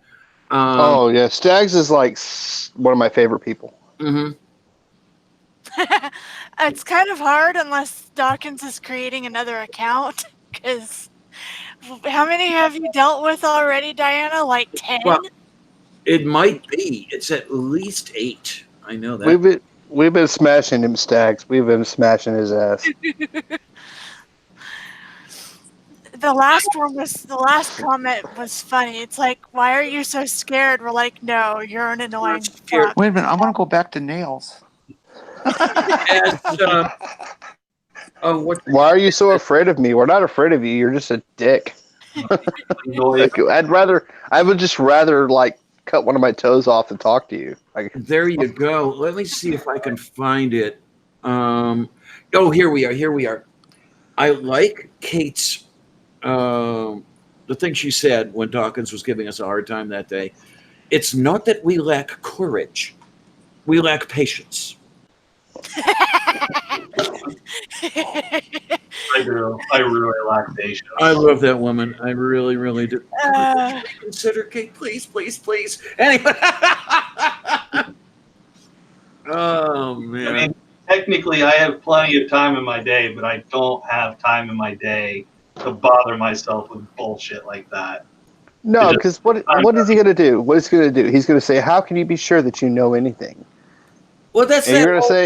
You're going to say it back. Well, how can you be sure you know anything? Like you're using the same fucking senses to devise this revelation from God that you have. So if I can't be sure of my senses, how can you be sure of yours? Like, and that's the thing. I mean, at one point, the idea was, or the idea that was circulating was to shut these people off. You ask the question first: how do you know that the word of your God and everything is right? And then what later came to be, within about 15 minutes or so, was we know because God has revealed it to us in such a way that we can know it for certain. And you tell them, well, this is circular. And they come back with, well, what's wrong with circular argumentation? I mean, it's Cy Ted Bruggencate right up. Right, and well, yeah, but then it's just like your basic argument against me is circular reasoning. Yeah, like you're basically saying that I'm using circular reasoning by accepting that reality is true and that my senses are reliable. So, like if it applies to me, it applies to you also. You know what I mean? So, like, if you're saying you have direct revelation from God, my question is, how do you know that revelation is true based on the fact that your senses are not reliable? Hi, paranormal boys. Bye, paranormal boys. My favorite is when we get into in the beginning stuff, and they tell me, well, how could you possibly believe in that something was created from nothing? Well, that's what you believe, asshole. And I look at them and say, well, what did God do? Go to Home Depot? Yeah, precisely. And we're not actually saying that something was created from nothing. We're saying that we don't know 9 times out of 10. We're not sure. We don't know how the universe came to be because we don't know, and you don't either. Well, like, my thing. The difference is we're not the ones making a knowledge claim. Right. My answer is, and I firmly believe this answer when I state it. They say, where did it all come from? I say, I don't know, but I would love to learn as much as I could. See, now my answer is, I don't know, but I'm pretty sure you don't fucking know either. Well, not knowing isn't a bad thing. It's shutting off all possibility of learning that's the bad thing. Yeah. It's a shame. It sucks. For fuck's sake. I'm just going to keep hiding you. You know that. Hold on. Let's, I don't know. It's your channel, Bubba, but Diana, you got to wait a little longer so we can all read the Yeah, I was to say. Oh, okay. The deleted message here is, does the man with white hair believe he is a woman? What? Oh, you cunt. What man with white hair? I don't see any. There is a woman with white hair. I'm going to have to report that account. I have at least 20 years before my hair goes white. And if by some chance you're referring to me, my hair isn't white yet. It's blonde with some streaks of gray. So shut the fuck up, asshole. It's just lit badly. Yeah. And that's assuming that I don't actually go bald because I do have a receding hairline. Is the man with white hair, you fucking dickwad. Oh, let him call me that all he wants. You see, I would rather these assholes do that to me than to my dear friends. Because you can take the shots. Yeah, it's. I've grown something of a thick skin, and here's the thing: I really don't have that much to lose. I don't have that much, so I can go toe to toe with these assholes, where a lot of people might not want to. They might have more to lose than I do. So okay, I'll take it. Yeah. Fire away, jackass. You're not going to hurt me. I mean, even if there are some things that you do, I mean, there are one or two things that I can lose. That would be not so nice. But even if I do lose those, I have a way to take care of that. And that's all I will say about it. Because I don't care about that either. So I just tweeted this out and was like, "Hey, listen, Darth Dawkins showed up and was mass fucking downvoting the video. Hey, how about anybody that's watching my Twitter feed show up and throw us a like? Okay, just fuck that I'm fucking gonna cunt." this up for a few seconds, Jen, because he's taking after you, and I'll tell you what. Maybe you do have a higher voice. What does it matter? I've known women with voices lower than mine. Okay? Really, I do.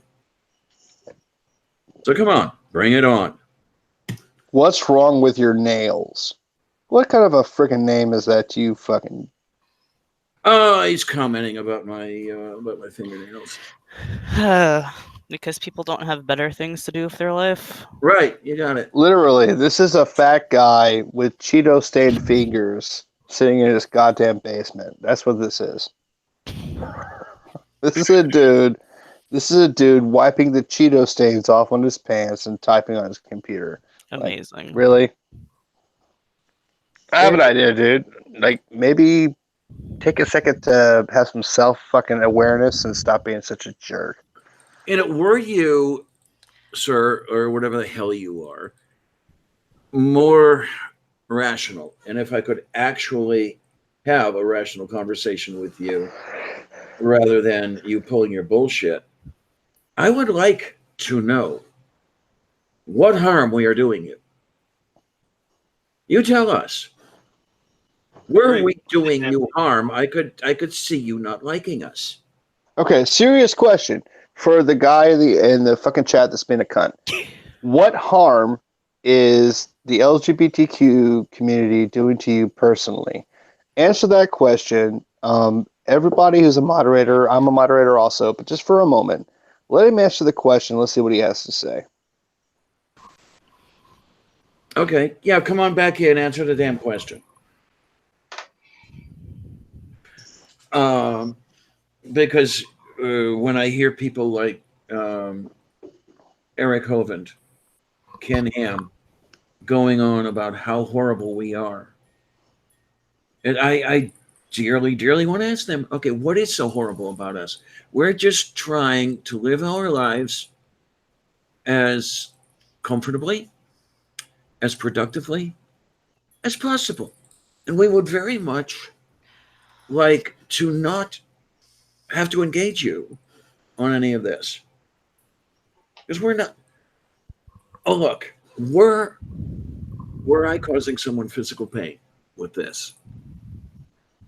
Were I holding someone in a concentration camp because of this? Okay, then I could see having a hard time with me.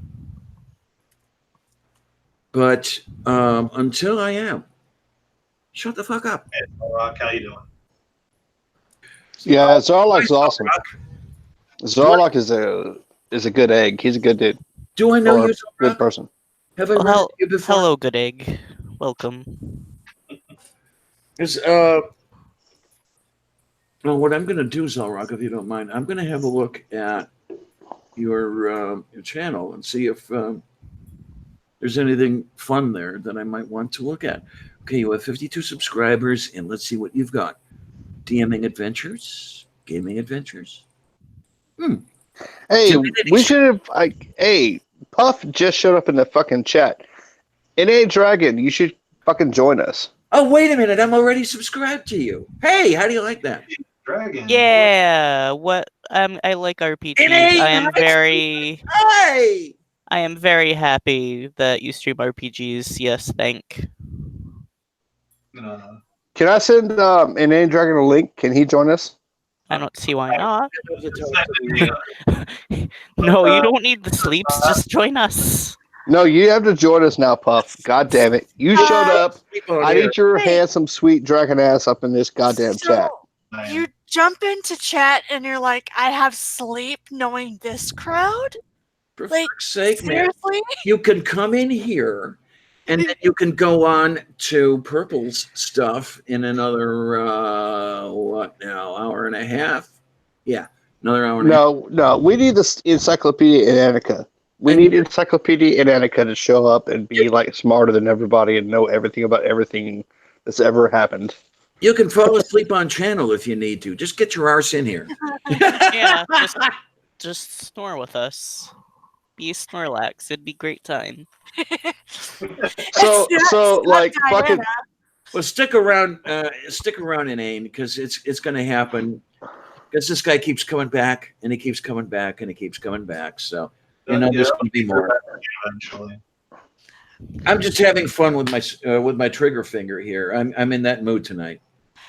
Puff is one of my favorite people. He's probably like NA Dragon is like my oldest friend on online as far as online atheism goes. Now he's not in his 50s or his 60s, right? I'm talking about he's been my friend the longest. Like NA Dragon's been putting up with me longer than anybody else has. I fucking love that guy. Oh, those are the best kinds of friends. Oh yeah.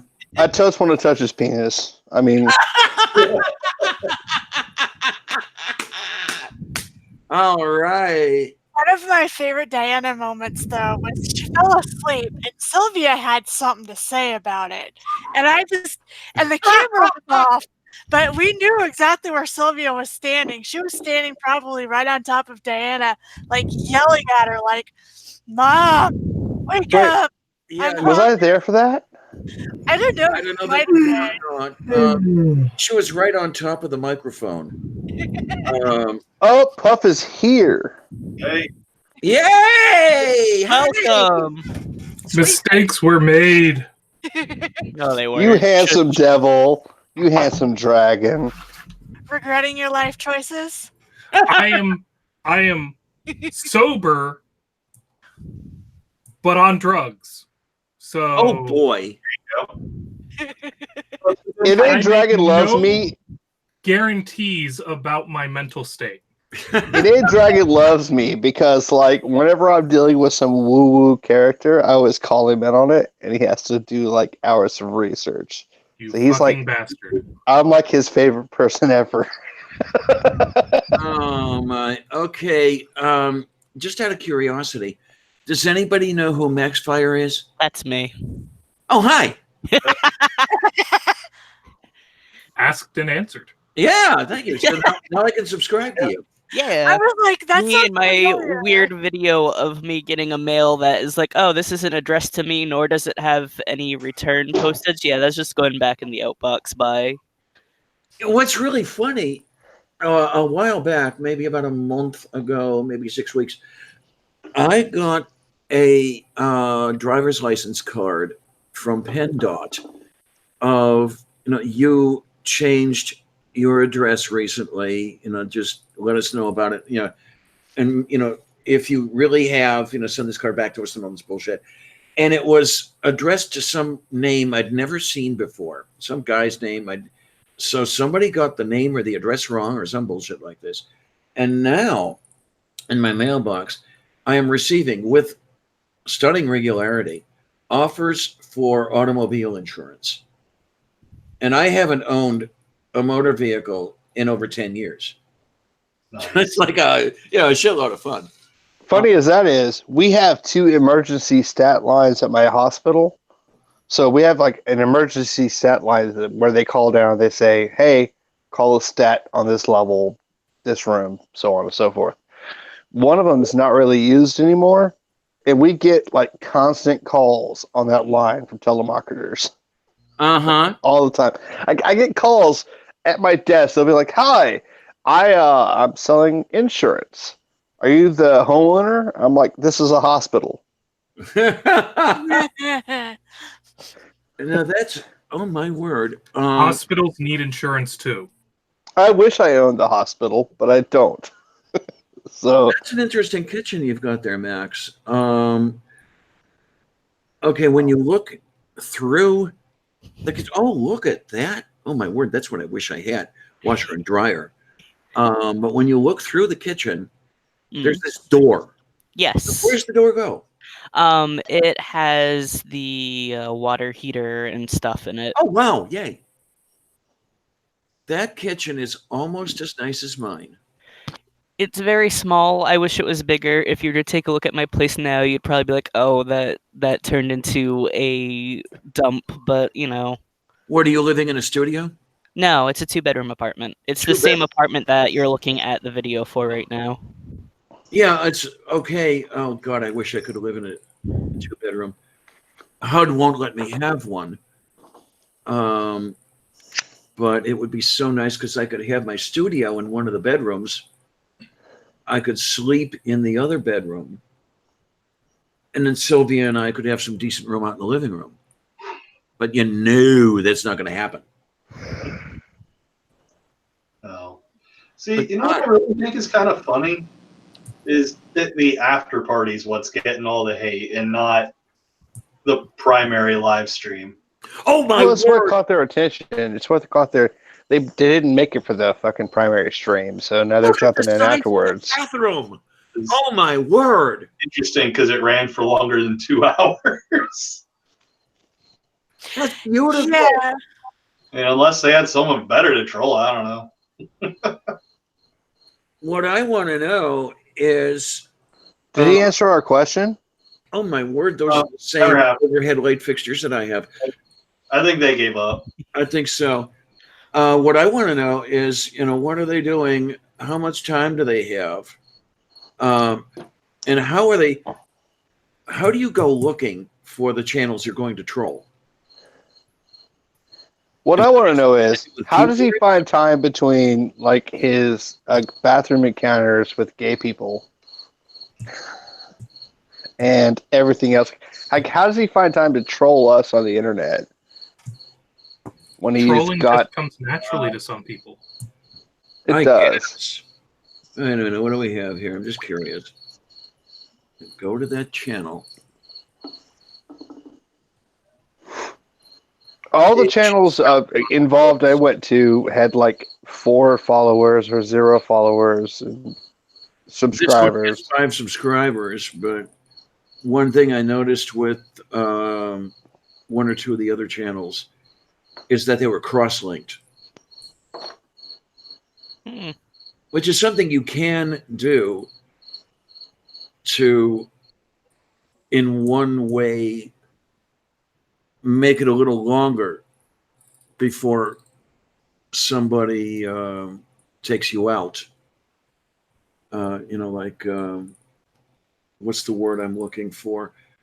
Suspends your channel or any of that shit.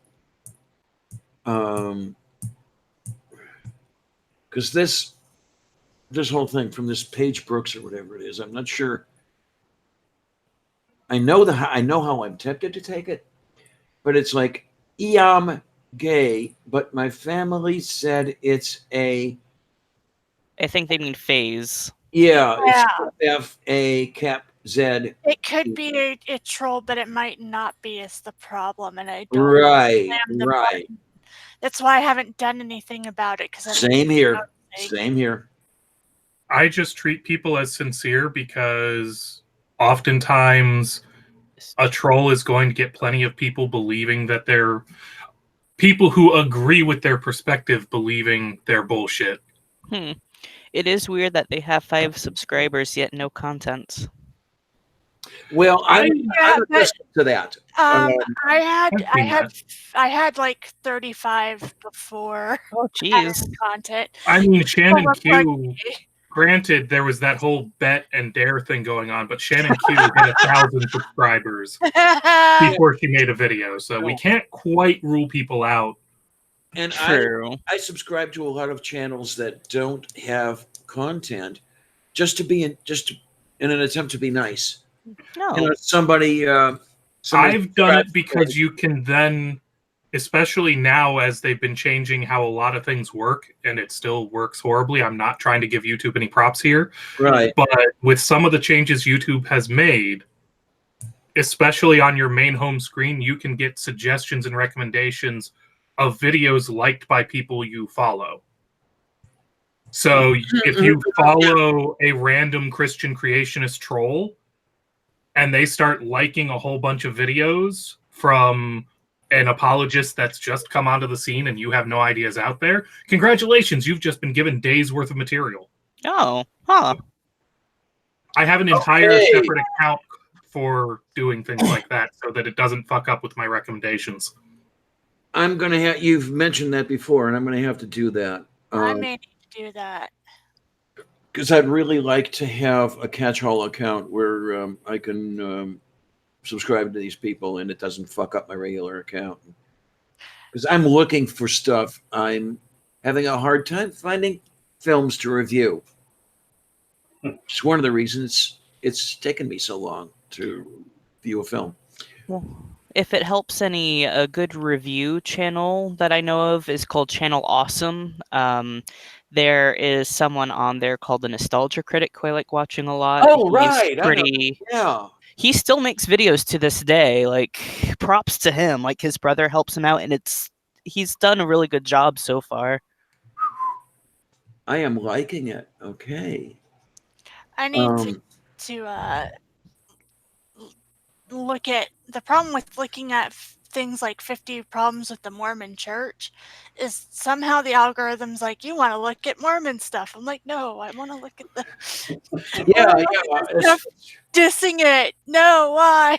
The only Mormon stuff I want to know is their failures. You look at one film and then you get the recommendations for 35 million of them. Yeah. Which is your thing, Inane, which I really like, and I've really got to do something with this, is to get the other channel going, where I can stick that shit. And you don't even really need to go whole hog with a separate channel. Technically, you can just create a new YouTube account with a separate email address. Yeah, I have a couple of them. Well, just so you guys know, what Inane Dragon really loves is that if you send him all the woo-woo bullshit and all the fucking... Where's the drop out of chat button? He really likes it when you send him like crazy shit. Let me unplug here and hit the little girl's room. I've been drinking coffee. That's his favorite thing, though. Like Puff loves it when you send him bullshit. It's his favorite thing in the world. That look is like I'm eating this vindictively for you, Duke. Inane has been threatening to burn me with fucking dragon fire for like 2 years now. Only 2 years? Only 2 years? I think that's as long as we've known each other. I was about to say, my best friend's been threatening to claw me for 14. Yeah, Inane Dragon's the smartest guy I know. Oh. And I killed the chat. Everybody stop talking. Yeah, killed it. Good killed job. It. Broke it. Dead. Very dead. All dead. Of Fabulous. This is new porn. That kind of sucking doesn't encourage views. Oh, but Puff.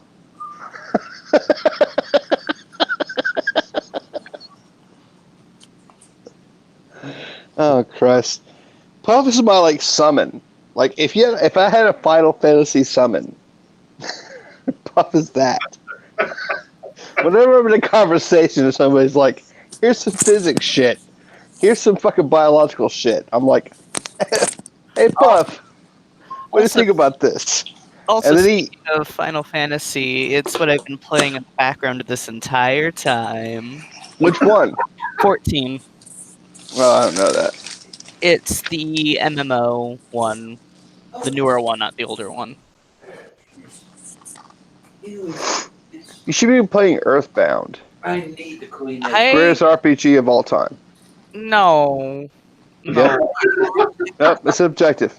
Earthbound is the greatest RPG ever made. I think there's a troll in the voice chat. We might need to. Fight! Nerd fight! See, what we need to do sometime is get Max and Duke and hang out and just have them fucking go at each other talking about games. Oh man! Clearly, there's contention there. It's called I play mostly rhythm arcade games nowadays. I don't really play much else. Let's be fair. You could have me in to be a cunt about almost anything. And it will work, because I'm a dick.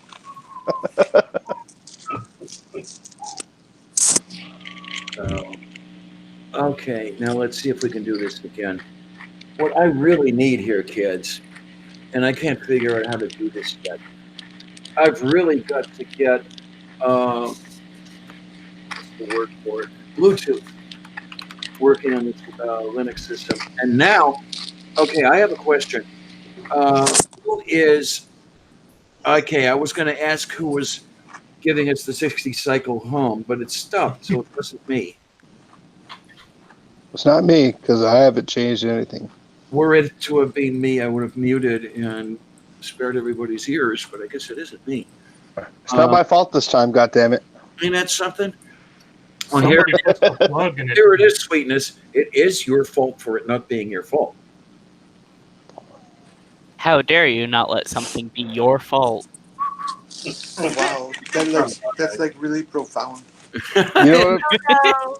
Now I have to go on. Now I have to go on Twitter and get into a fucking 12-hour fight for no good reason. I tell you, Max, I love that. Now, are you living in that place alone, or do you have roommates? I do have one roommate, but I did start off alone. I'm the only one on the lease, though. Okay, because you are so damn lucky. I am really, really envious of you. I wish I could afford a 2-bedroom apartment. But right now, it's all I can do to be in this place on Section 8. I honestly feel lucky that I have a decent job that just kind of accepts me for who I am. That's and I get great. paid decently, so that beautiful. works. Tell me to go to hell if you don't want to answer the question. But I'm just curious as to how much that's setting you back, because I'm guessing about $1,200. No, about $8.29 a month. God, where are you? I'm in Ohio. I was gonna say where you live plays a role in it. I'm in it's not a great house. It's not a huge house, but I'm in a 3-bedroom for $750 a month. Wow! And that's a mortgage PITI. Because I'm in Hampton Roads, Virginia. I bought it as a foreclosure, and it's in a mediocre neighborhood. Okay. All of which lowers the price relative to the national average. Yes, I do. I am in a Section 8 unit. Were I to have to pay market rate for this 512 square foot 1-bedroom apartment, it would be about $650. Oof. Yeah. That's about the going rate for a 1-bedroom down here where I'm at. And my But then again, if you go outside of my city, about an hour or so, rent is like somewhere around 400-ish for a 1-bedroom place. That's I'm not too bad. out here in rural Minnesota, and I'm paying about $375 for a 1-bedroom. Now, my dear, did I mention dear friend Cassia lives downtown here in Pittsburgh, has a 1-bedroom apartment that's pretty decent, to tell you the absolute truth. The only thing I don't like about it is that you have to go through the bedroom to get to the crapper. But she's paying, I think it's $1,300 for this place. It is downtown. So that's one thing that drives up the price. But the reason she's living there, and I can see it perfectly, she does not need a motor vehicle. She lives a block from where she works. So what she would not be paying for a cheaper apartment, she would be paying for a motor vehicle, but she doesn't need one now. So, I mean, we've discussed this and everything else, and she's really not that bad off. But what I want to know what's going to happen when she can't work anymore. And that's coming. For the new kids here, she is dying of liver failure. And things are not going to be fun. Because she's a waitress at a high-end restaurant. And any wait staff job is absolute hell to work. Don't let anybody tell you that it isn't exhausting, etc., etc., etc. She makes pretty darn good money, but how long is she going to be able to do that? That's what scares the fuck out of me. Wait a minute. What am I hearing? I'm not sure what I'm hearing. Sounds like a cricket. It's me. I'm on my porch. Oh, no. One of the things I may have been hearing is the little one. Looks like she was trying to eat my houseplant. I wish I could get the houseplants out of her reach. So, is anybody familiar with this guy computing? What's it? Computing Forever, aka Dave Cullen. Yeah, that guy. What's going on with that? There's some controversy. Where is this? Where? GC pointed it out where Eve Kaninen is welcoming Dave Cullen back to Christianity. And honestly, I am not surprised at all that he has made the switch from being a casual atheist for the in-crowd, and in particular for making the religious right like him better, because, they love the people who will go, well, I'm not your typical conservative. I'm insert minority group, be it black, lesbian, trans, atheist, whatever, but I'm still a conservative, and I understand the importance of them Christian values and that white nationalism. You can trust me to be on your side. Gross. Is that what it is? That's kind of what he had been historically. If you had fallen down the anti-SJW rabbit hole of 2016, he was kind of their canary in the coal mine, or like their front edge of testing how far you could push the bullshit. As I put it, he is basically an Alex Jones impersonator. There's never been a conspiracy theory he didn't like. Okay. So him deciding to come out and go, I'm turning in my atheist card, I'm returning to Christianity, was kind of a, I'm not entirely sure I ever thought you were an atheist. Yeah, and I'm sure you mentioned it at some point, at some time, but it never. Did I really believe you? Well, yeah, I was gonna fucking comment on it, but I wanted to make sure, of who he was before I did, because I didn't want to be a dick. Because at the end of the day, if you're an atheist and you found religion, I'm not gonna be an asshole to you because of that. But I know several people who have gone back to religion. If they don't mind, I'm always curious to hear their reasoning. But as long as they're not being assholes about it, you know, or hurting others, whatever, or hurting people. I'm trying to remember. Oh God, I'm trying to remember her name. It was the pastor who was part of the clergy project, and then found a job somewhere, but it was under false pretenses. She had lied about her resume. She lost that job, and then went back to religion. Oh Christ, what the hell? Seth Andrews had interviewed her at one point. And the way things looked when she went back to the religion, one of the things that I suspected was that she was looking for the camaraderie. And I'm not necessarily going to blame anybody for No, that's one thing that atheism, in a generic sort of sense, if you don't add anything onto it, atheism is shit for camaraderie. We kind of build our own social networks. Yeah. And they're stronger or weaker depending on how much you allow yourself to filter down the group to people who get along and agree on things other than just atheism. If it's just atheism, well, then all of a sudden you have Steve Shives and Undoomed trying to get along, and that explodes. Oh, Lord. And you get the SJW, anti-SJW wars of 2014 through 16. Yeah. Yeah, but honestly, before we go any further, fuck Steve Shives. There's also a funny thing I want to mention because the term SJW is getting thrown around. A friend of mine had to pull me aside and ask me what that meant because for the longest time he thought it meant single Jewish woman, and he was so confused in a lot of the conversations that were happening. Because I was like, why are people complaining about single Jewish women? I don't get it. I will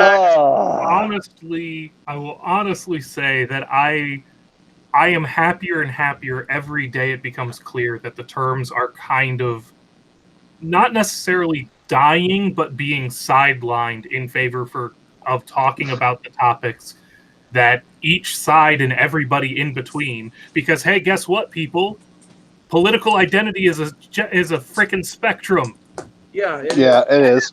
And as a side note, I'd like to say, I want a hairy little Jewish princess. Oh man! and by the way, demonetized. Jay, and the conspiracy. Personally, I find Buddhism to be one of the least objectionable, if you want to call them religious groups.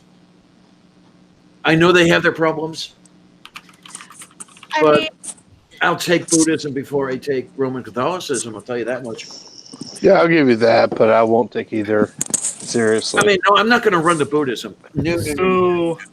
Buddhism has, just like any religion, some interesting traditions that have survived into modern times because they add value to the individual's life. Meditation adds value. Oh, yeah. I think we can all agree on that. Sure. Just like prayer, in many cases, is a form of meditation and therefore has often the same kind of a value, even though it doesn't have any of the value that it's advertised as having. Oh, right. Not necessary.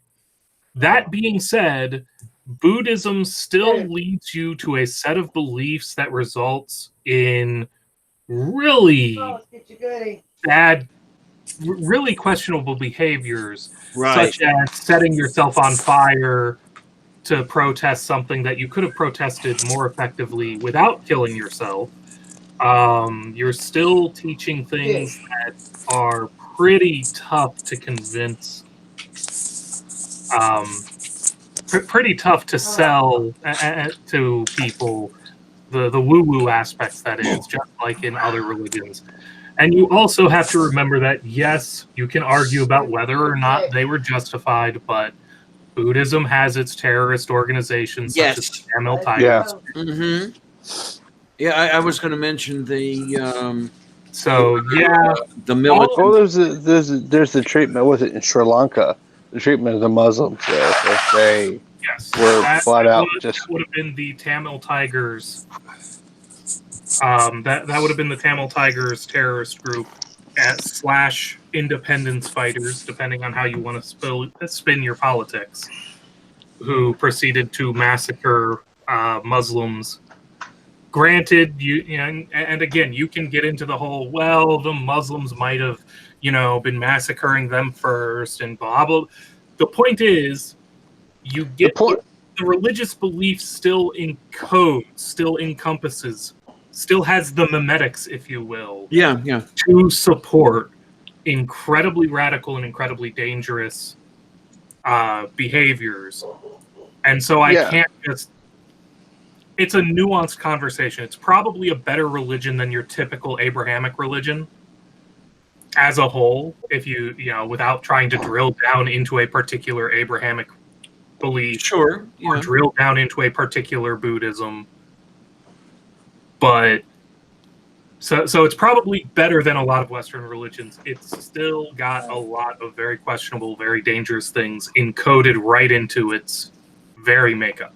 Now I'm trying to remember. It's the text, right? So you've got like this intrinsic text that you have to adhere to, and in order to do that, you have to basically choose between your text or your or people, and that sucks. What am I trying to remember now? I lost it. That's okay. When you get old, the memory is the second thing to go, and I forget. Well, as a member of the gay army, I firmly believe in the glitter bombing of all Republican conventions. I like it. It works. Oh my! Who's doing like? See, I would throw in my own 2 cents on what I think about Buddhism, but I'd just be kind of parroting like what everybody else said. So instead, I'll just say I'm really glad I wasn't taking a drink when Max said single Jewish woman. Because if I was, beer would have been sprayed fucking everywhere. Oh, now I remember. Anybody in here? You remember if the Buddhists support the caste system? No, I don't think they do. I think the caste system that is one of the aspects of Hinduism they explicitly reject. Okay, fine. Okay, I think it's purely Hinduism. Okay, because that whole caste system thing is horrid. It's horrible. Yeah.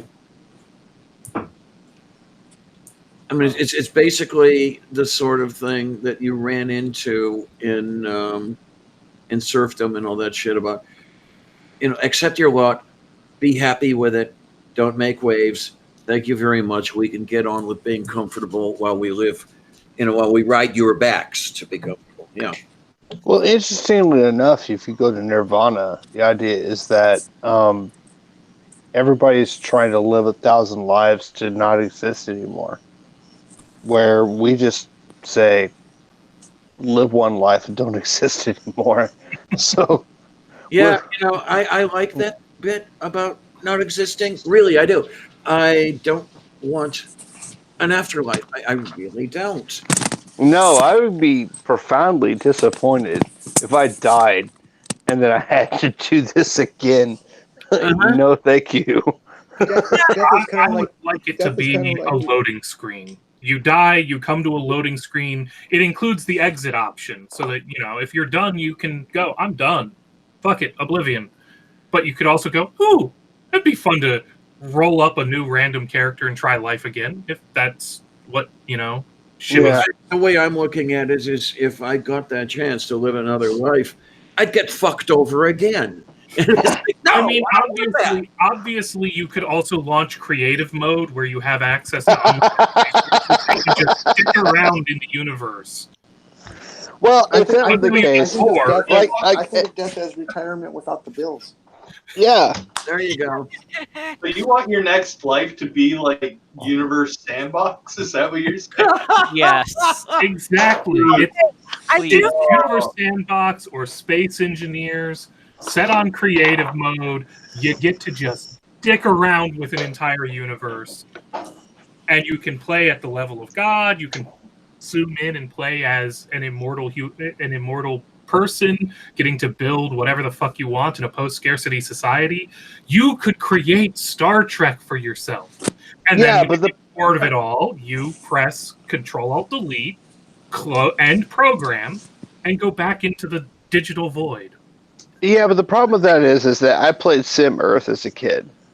And when I was playing Sim Earth, I had built my societies up and had these like higher level societies, and they kept getting massacred by the lower level societies, and it pissed me off. So I flipped the entire script and burnt the fucking planet up.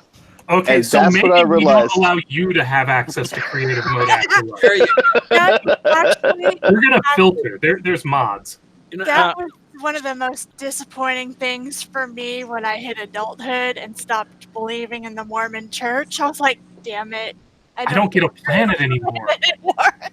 Yeah. Now, one of the things that I do still occasionally think about is, would it be better were I able to push a reset button, but in living that life over again, I could make a couple strategic changes. There are movies that tell you how bad that is, Diana. For example, having a different set of parents, or I mean, you handle all of that on the character generation screen, right? yeah, but there's the thing that I think of. What guarantee do I have when I make the change that the outcome is going to be any better than it was? And I can't think of any. I mean, I will be honest. While I understand that there are certain outcomes we all obviously want to avoid, the chance for fucking up is what makes games fun. And if you reach the point where life is a game, then the chance for fucking up is still what makes things fun. I say if you reach that a nurse point, for a mother but and a Marine for a father. Look what happened to me.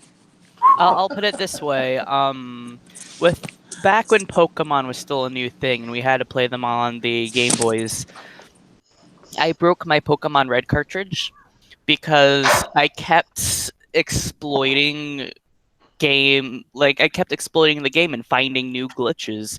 Like the majority, like if you go on to like a Pokemon Wikipedia where it has like a list of the glitches, I found most of those on my own when I was a kid. And that was honestly the most fun I had ever had in a video game, was breaking it. I did that with Skyrim. Well, Skyrim's not hard Skyrim. to break. I did that with Skyrim using the what was it? The alchemy thing to just bounce things over and over again and just turn it over until it fucking basically I would just made my character godlike. Well, you see, it's even more fun if you play one of the older games such as Oblivion or even Morrowind, because you can break things even worse. I had a friend who made a potion that made him so fast he could no longer play the game, because as soon as he moved even like a little bit forward, just bring him into a new loading screen, he'd move that far. Okay. Now, I'm trying to think of... I lost it. That's okay. No problem. I'll get it back.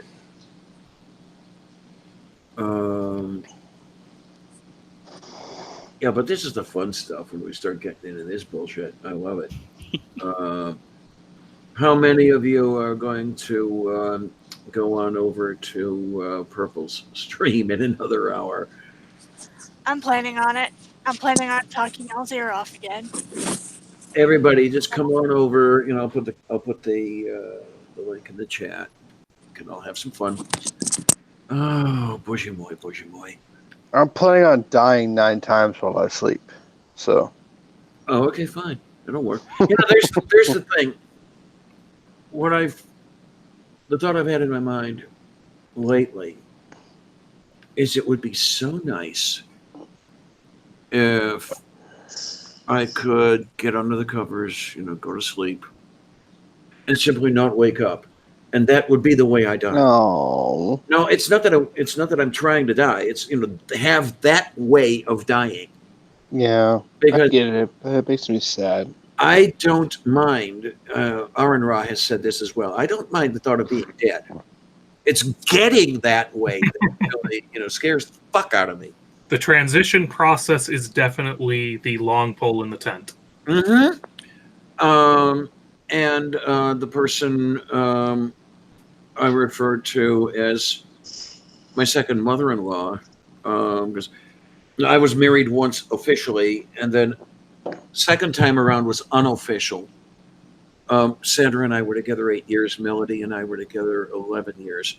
Melody's mother had a hell of a time of dying. Was not comfortable for her at all. And that's the kind of death I would rather avoid.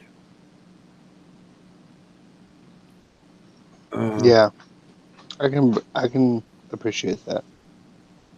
So I like what Aaron has to say, and that's why he rides motorcycles, because as far as he understands, that's the way to get from the live state to the dead state, the quickest and the well, if it's any consolation, I want to die after like a 6.5 hour like sex orgy of just epic fucking presents. Oh man, I don't think I literally want to like come and then die.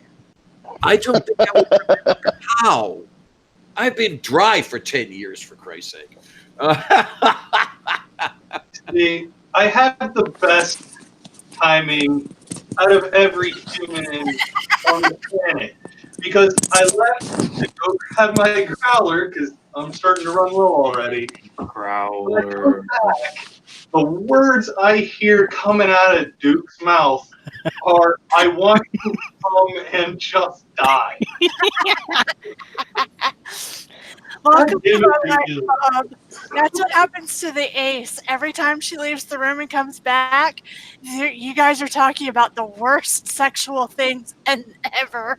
And I'm just like, I regret my life choices. By now, I'm not sure that I'm allosexual. I don't want to die yet I because I just want that possibility to still exist that I might get to have sex once before I die. There you go.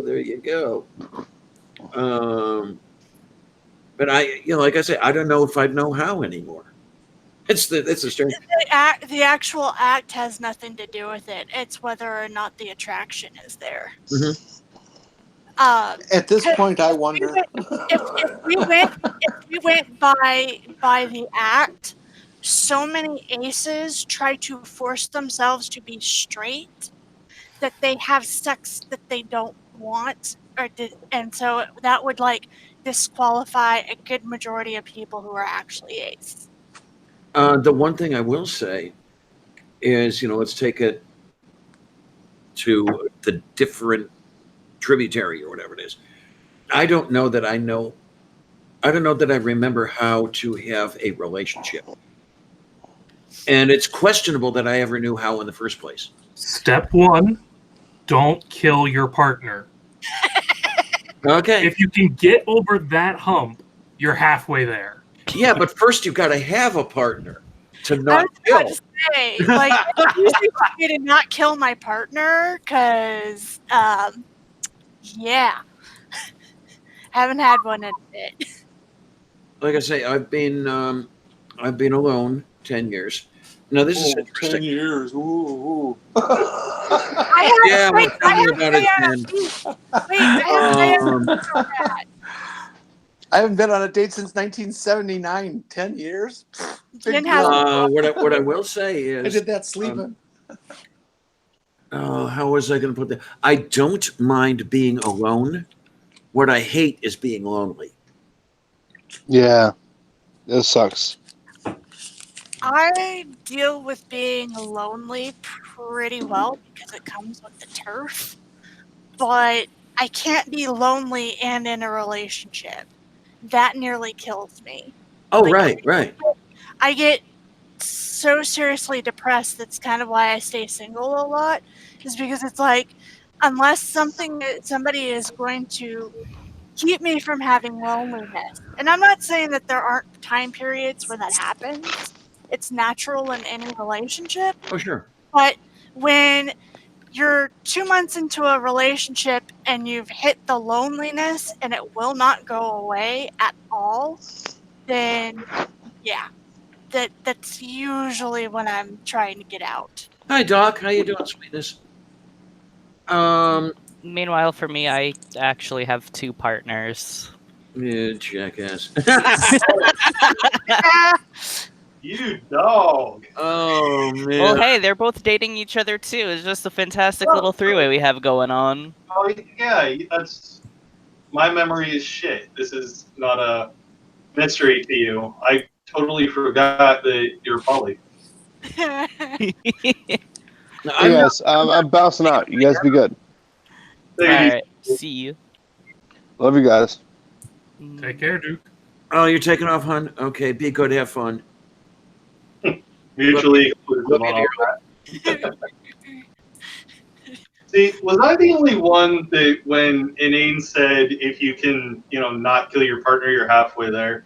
Am I the only person that thought that was like equivalent to don't shake the baby? Wait, are you not supposed to shake babies? I mean, usually. no, Fun, we've been doing it wrong. I'm just kidding. I never had a baby. I haven't found a woman dumb enough to have a kid with me. God, I came so damned close.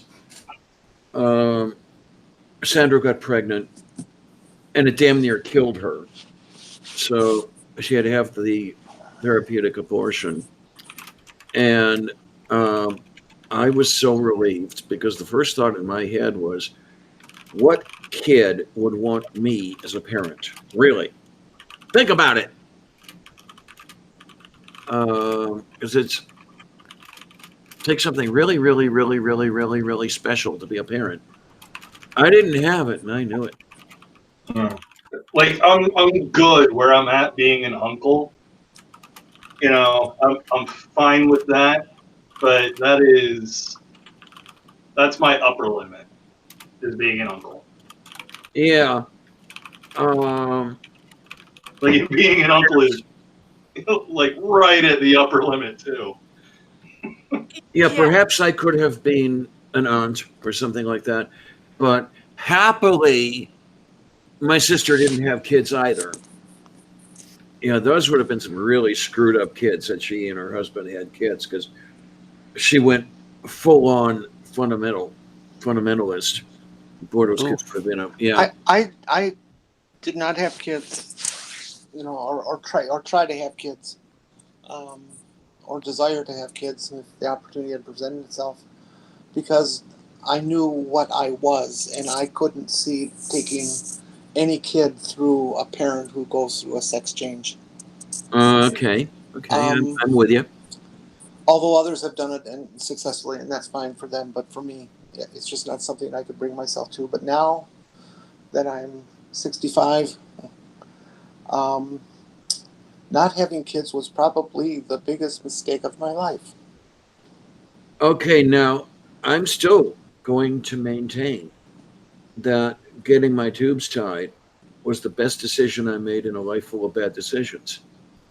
Because after that scare, when the pregnancy almost killed Sandra, and it was okay, they're not going to touch her because she was 100 pounds overweight at the time they weren't going in there. So it's like, okay, I'll do it. And it was a good thing as far as I'm looking back on it. I wish at 24, when I had begged them to let me get my tubes tied and get sterilized, that they would have let me go ahead and do it. But well, there's that whole bullshit that's going on with that one, where no, you can't get the sterilization because you might change your mind. And then there's that's what I was told. And then there's the other one with, well, we got to have your husband's permission. I'm not married. I'm not going to be married. Well, still. And it was like, I kind of like the back and forth that one of my coworkers had with his doctor when he was getting his tubes tied. And the doctor went, all right, so since you're under the age of 40, I have to have your wife's permission before we can do this procedure. And my coworker looked the doc dead in the face and went, dude, I already have 5 kids. You really think she's going to say no? Uh-huh. Well, this is the amazing thing. They waived the requirement. That's interesting, Sweetness, that you mentioned that he was told that he needed his wife's permission. That's the first time I've heard about it. Usually In the does state happen. of Virginia, if you are married, you are required to make sure that your partner, whether you're whoever your partner is, you're required to get their engagement and involvement if you are in a quote-unquote reproductive age, which Virginia happens to define as below 40. Okay. Because if you got married, there is still something of an assumption as the norm and the standard that children may be part of that marriage. And so the doctor needs to know, and they could come up with much better ways of working through this discussion so that they don't come off as narrow-minded asshats.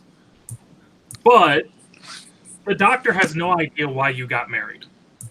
If you didn't get married, the doctor has no business getting involved. But knowing that you're married, the doctor has a certain amount of a business saying this has the potential to impact your marriage if you haven't been discussing this with your partner.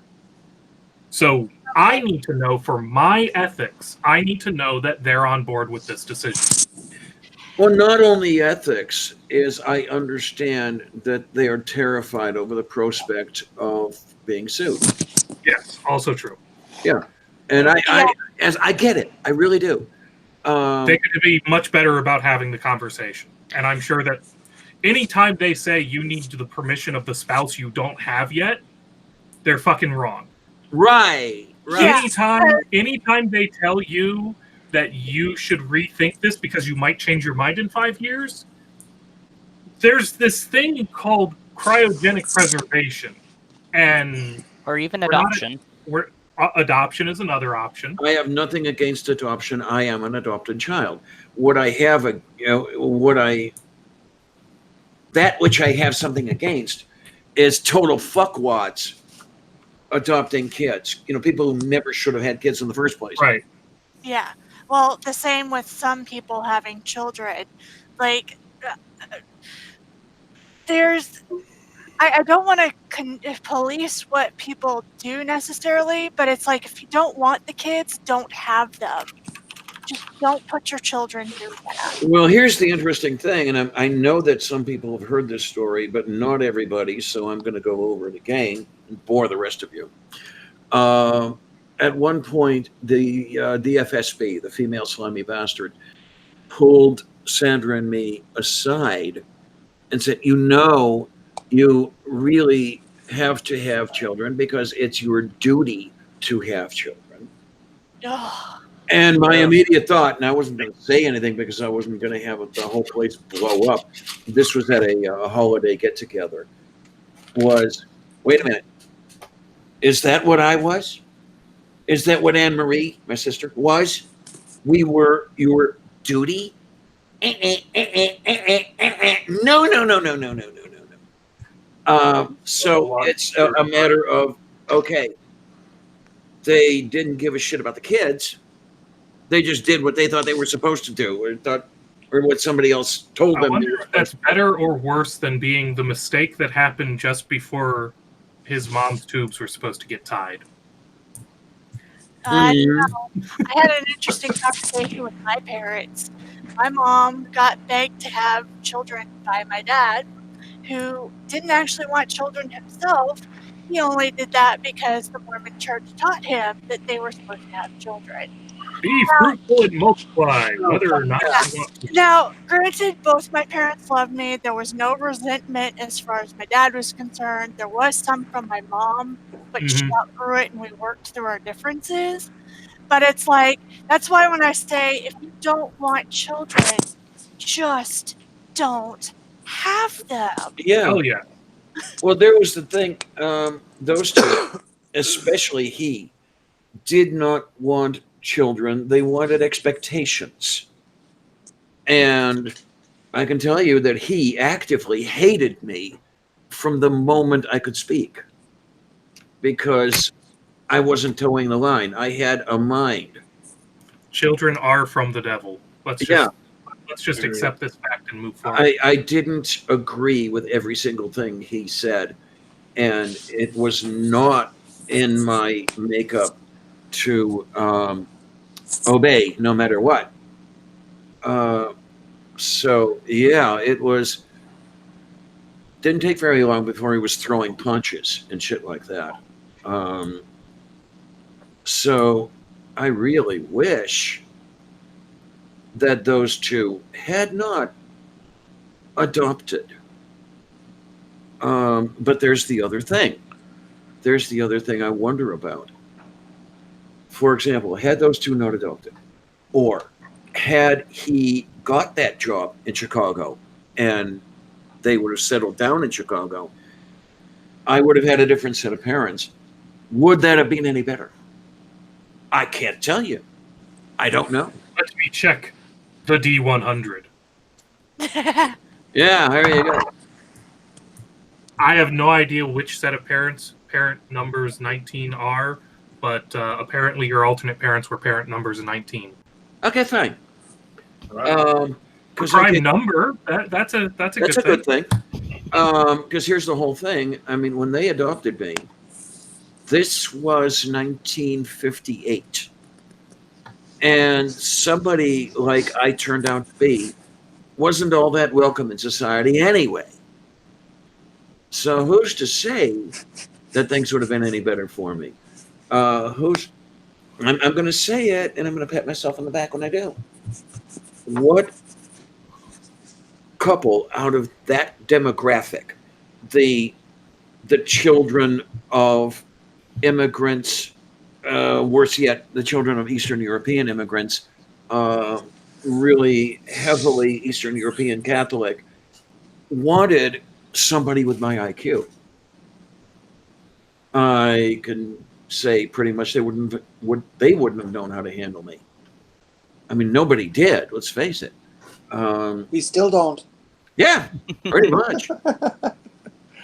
So, you know, how much better would things have been, or how much worse would they have been? I don't know. I'm guessing worse, but who can tell? And wait a minute, who dropped out? Tria. Oh, Tria. Okay, fine. What did I just say?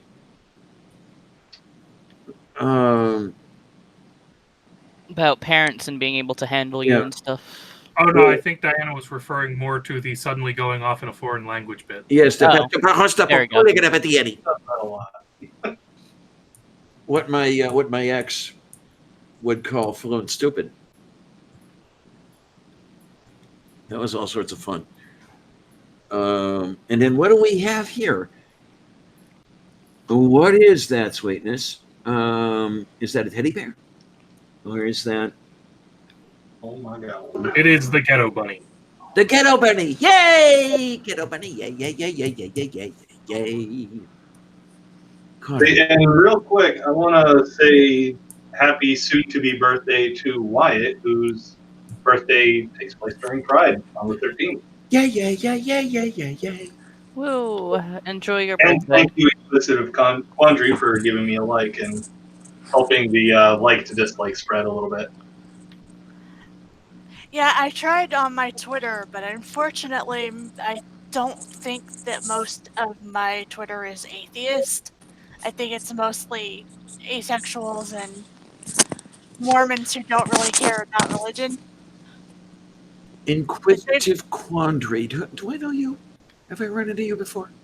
I've seen them around. I can't remember exactly what stream, though, that I've seen them in. Okay. I know I don't remember you, Wyatt Angel. Good to meet you. Hi. I'll be back. I need to use the bathroom. Right. You know, this is the whole thing about the bathrooms feels so used when you do that. It's so humiliating, you know?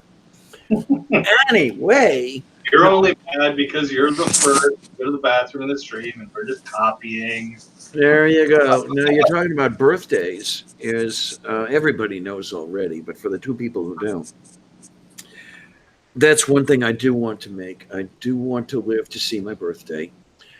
because I will be celebrating the 62nd anniversary of my birth and the 50th anniversary of the first manned lunar landing simultaneously. Nice. Ooh, shiny. That's It's, one hell of a birthday. isn't it though? Are you sending a card to NASA? I haven't done that, and I really wanted to do that, and I never really got around to it. I wanted to send a card to Neil, to Mike, to Buzz. Well, Sending Neil will be a little tough, but yeah, that would be Mike. kind of tough right now because what was it now? 7 years ago, 8 years ago, he died. I'm not sure. I don't remember exactly. I think he died just before his birthday. I'm going to look it up just for the hell of it. And Buzz is one of my Facebook friends for ages, but he was one of those friend whores. He just wanted a friend count. Mike, I would love to be able to have dinner with Mike Collins and just sit there and talk about stuff. Doesn't even have to be about 11. Doesn't even have to be his time as an astronaut. Just talk about stuff. That would be great. I like the one picture Michael Collins took from the service module, looking back at the landing module with Earth in the background. Oh yeah, and the comments that Sagan made, that everybody who's ever lived or died is in that picture except one. Oh yeah.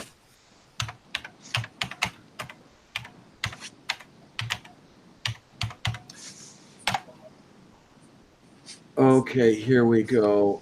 Oh, I'm sorry. He died just after his birthday. He was born 5 August 1930. He died 25 August 2012.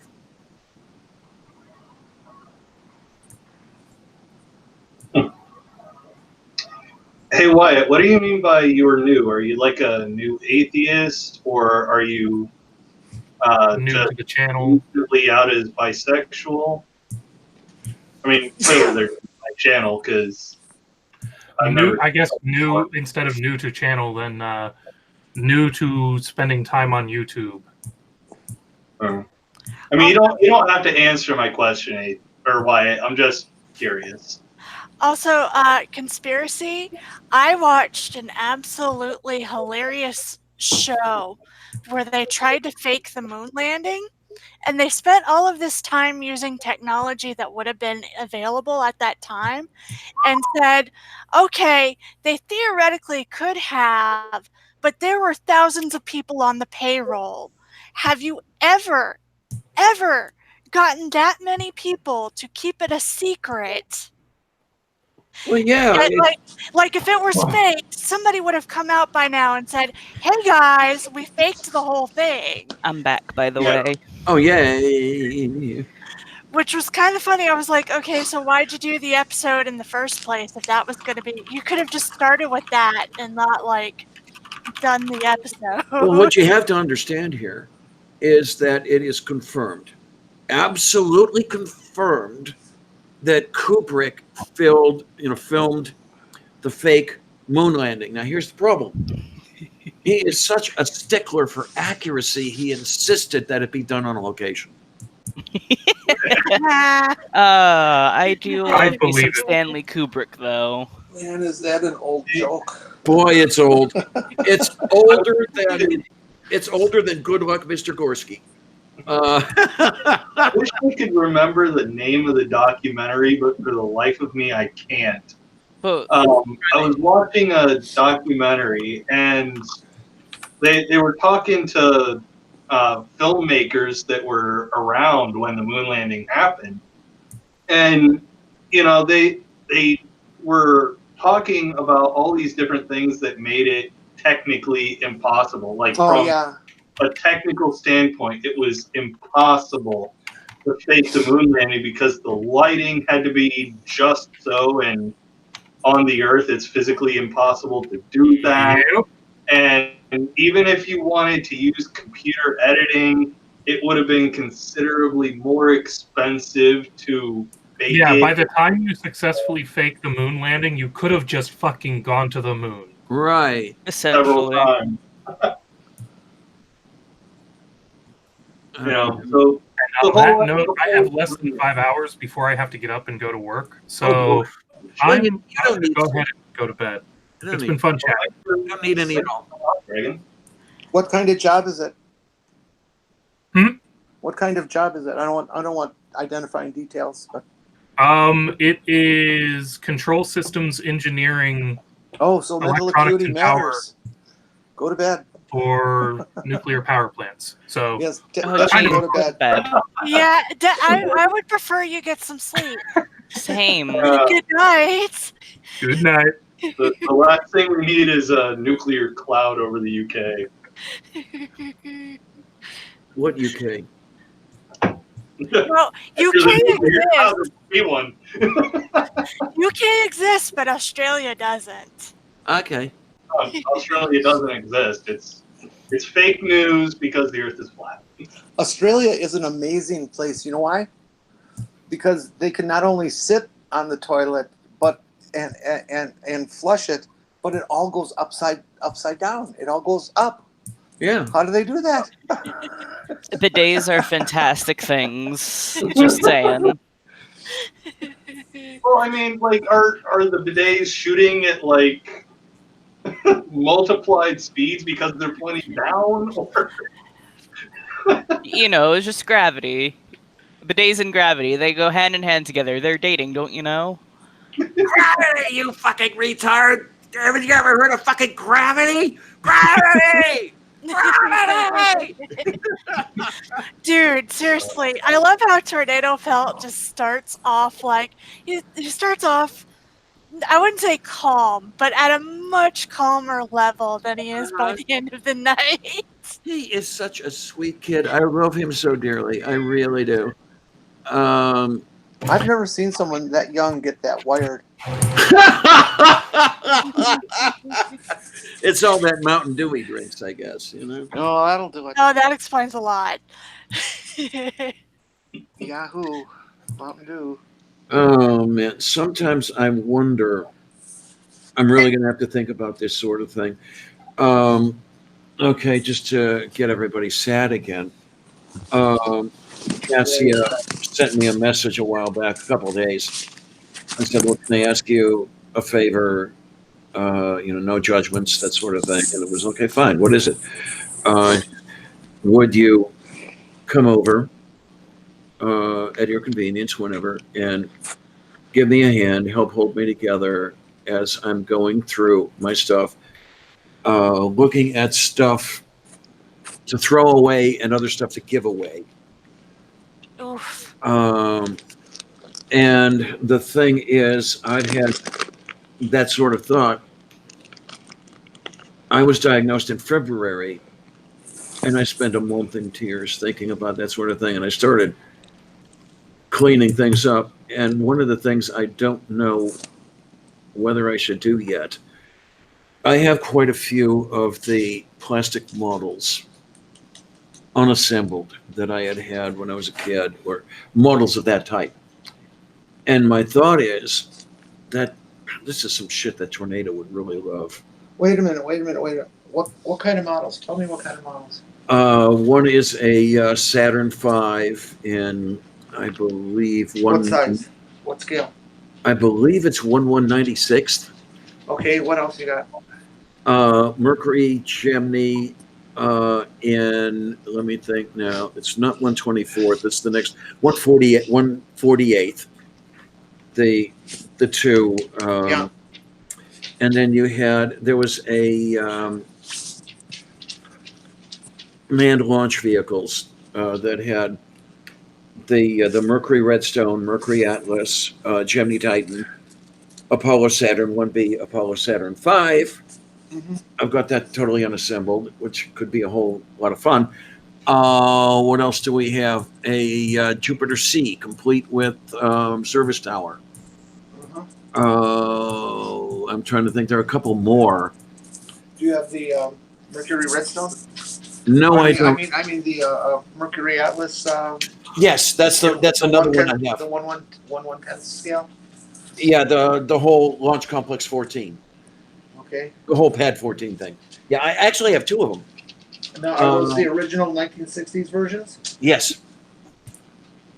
Diana, you might be sitting on enough value might be sitting on a small get fortune. yourself a long way towards surgery. Yeah. Oh, hi, Mel. Hi.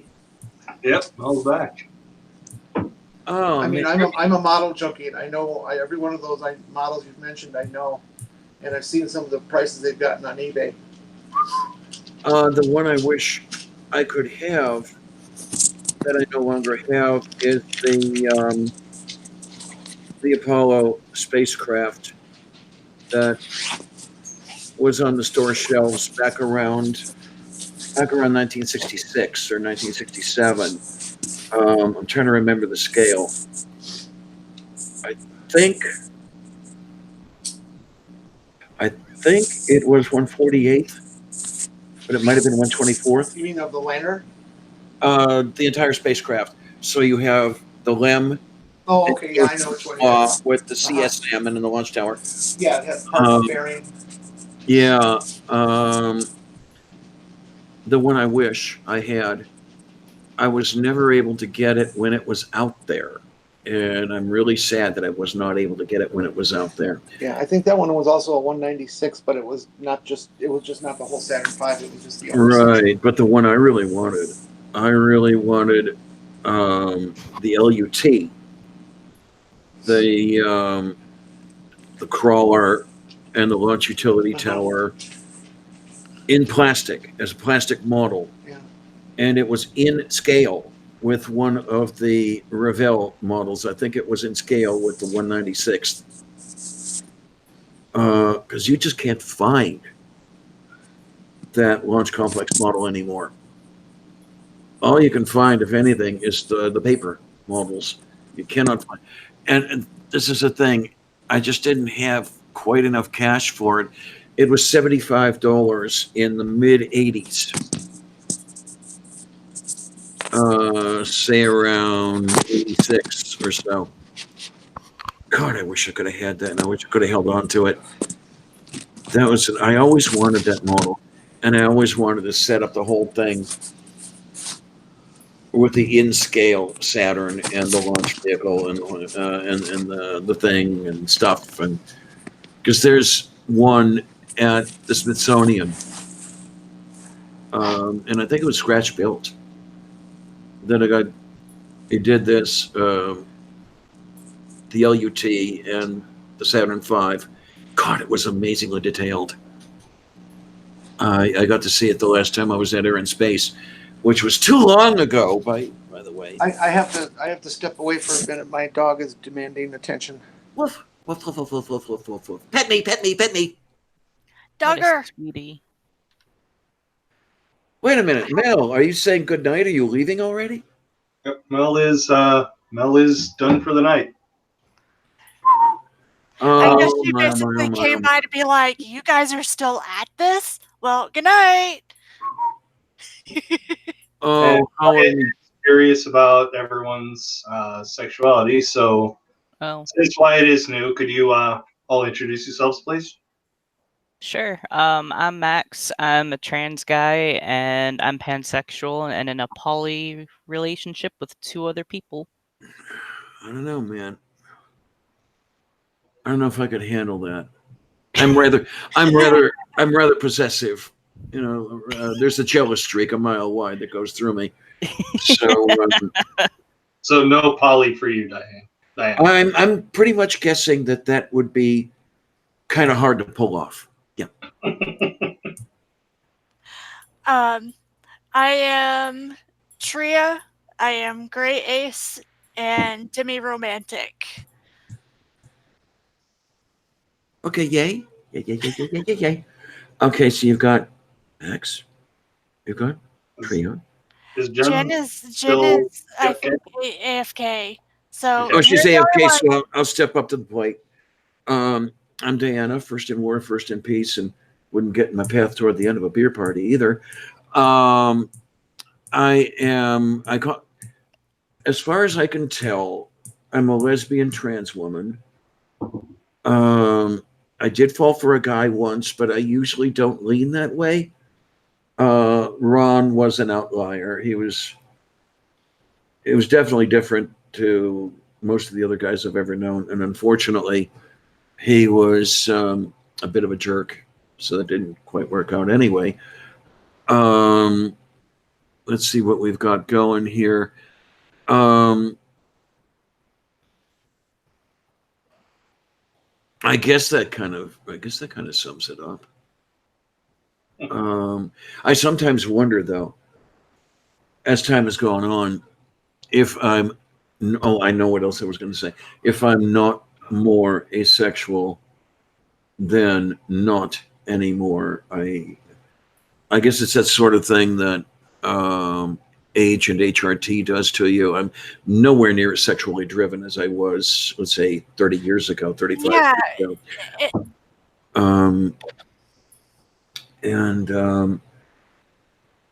Okay, I lost it again. God damn it. Yeah, I've due to it having been thrown in my face a lot, HRT can do really funky things. Like, for some people, it doesn't do anything. For others, it's like, whoa, I have a sex drive that I didn't have before. And then for others, it completely kills it off. Yeah, and I'm the one with what the fuck happened to my sex drive? And in some ways, it's a good thing because I have to admit that my sex drive, to a large degree, killed my marriage. I was not the most honorable person on the planet when I was younger. It was kind of interesting.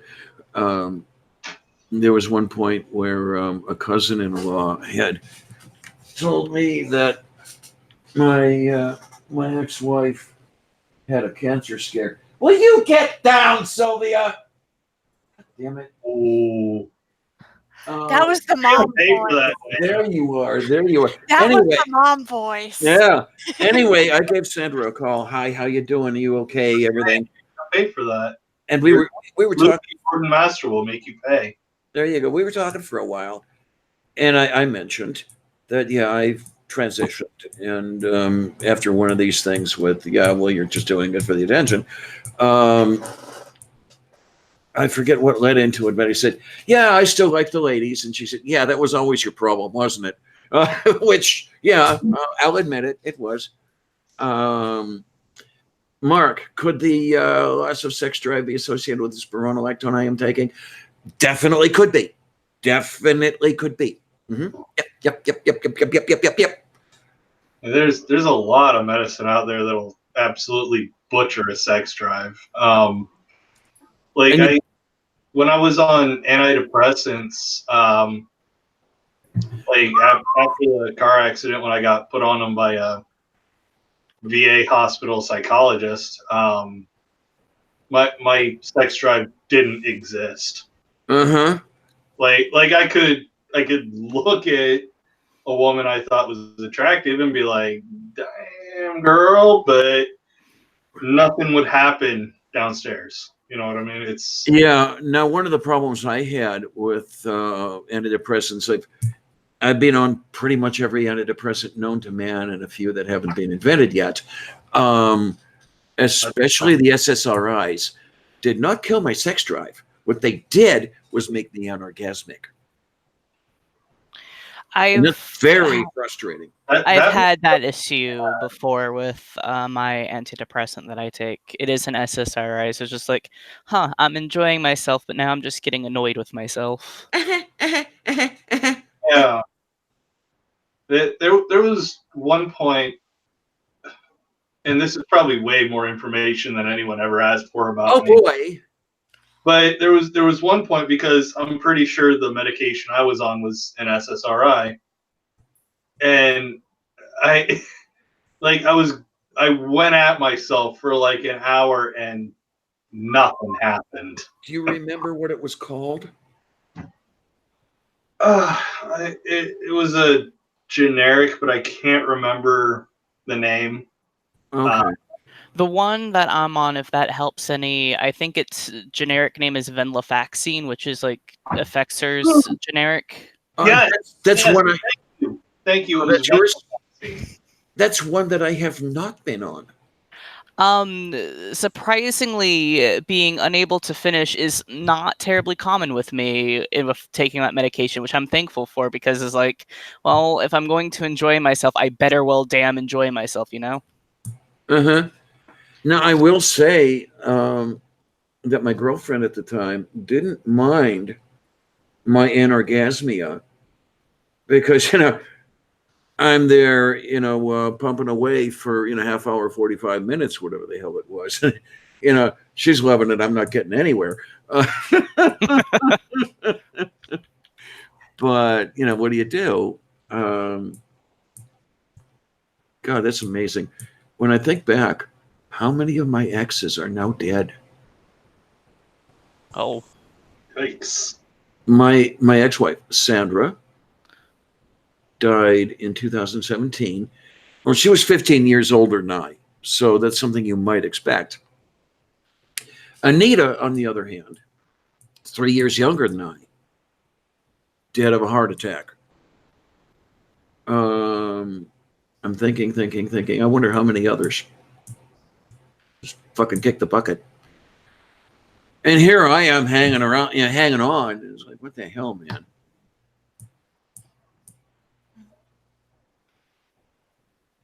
Wait a minute.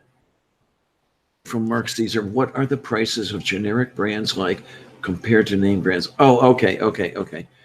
Yeah, pretty much, Mark. Pretty much. And I don't know what they are. Like what I just said in the chat.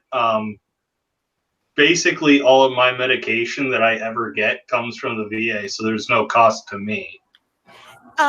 So, as somebody who deals with her sister's medicines directly, and we get invoices for how much they get paid. Now, you have to keep in mind it's no insurance, so they automatically inflate it a little bit. But the difference sometimes between a generic can be as little as $10 between the difference between a generic and the and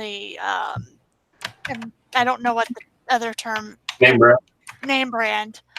Or it can be as much as $600. Maybe even higher. Yeah. It ranges so much. There's not really any consistency in pricing because we can go down, let's just say Walgreens. I can go down to one Walgreens down the street from me, and they don't accept my sister's insurance for whatever stupid reason. But I can go to another Walgreens, and they'll accept everything. And then I'll go to a different Walgreens, and they'll say, well, we can bill her insurance for this one, but not for these.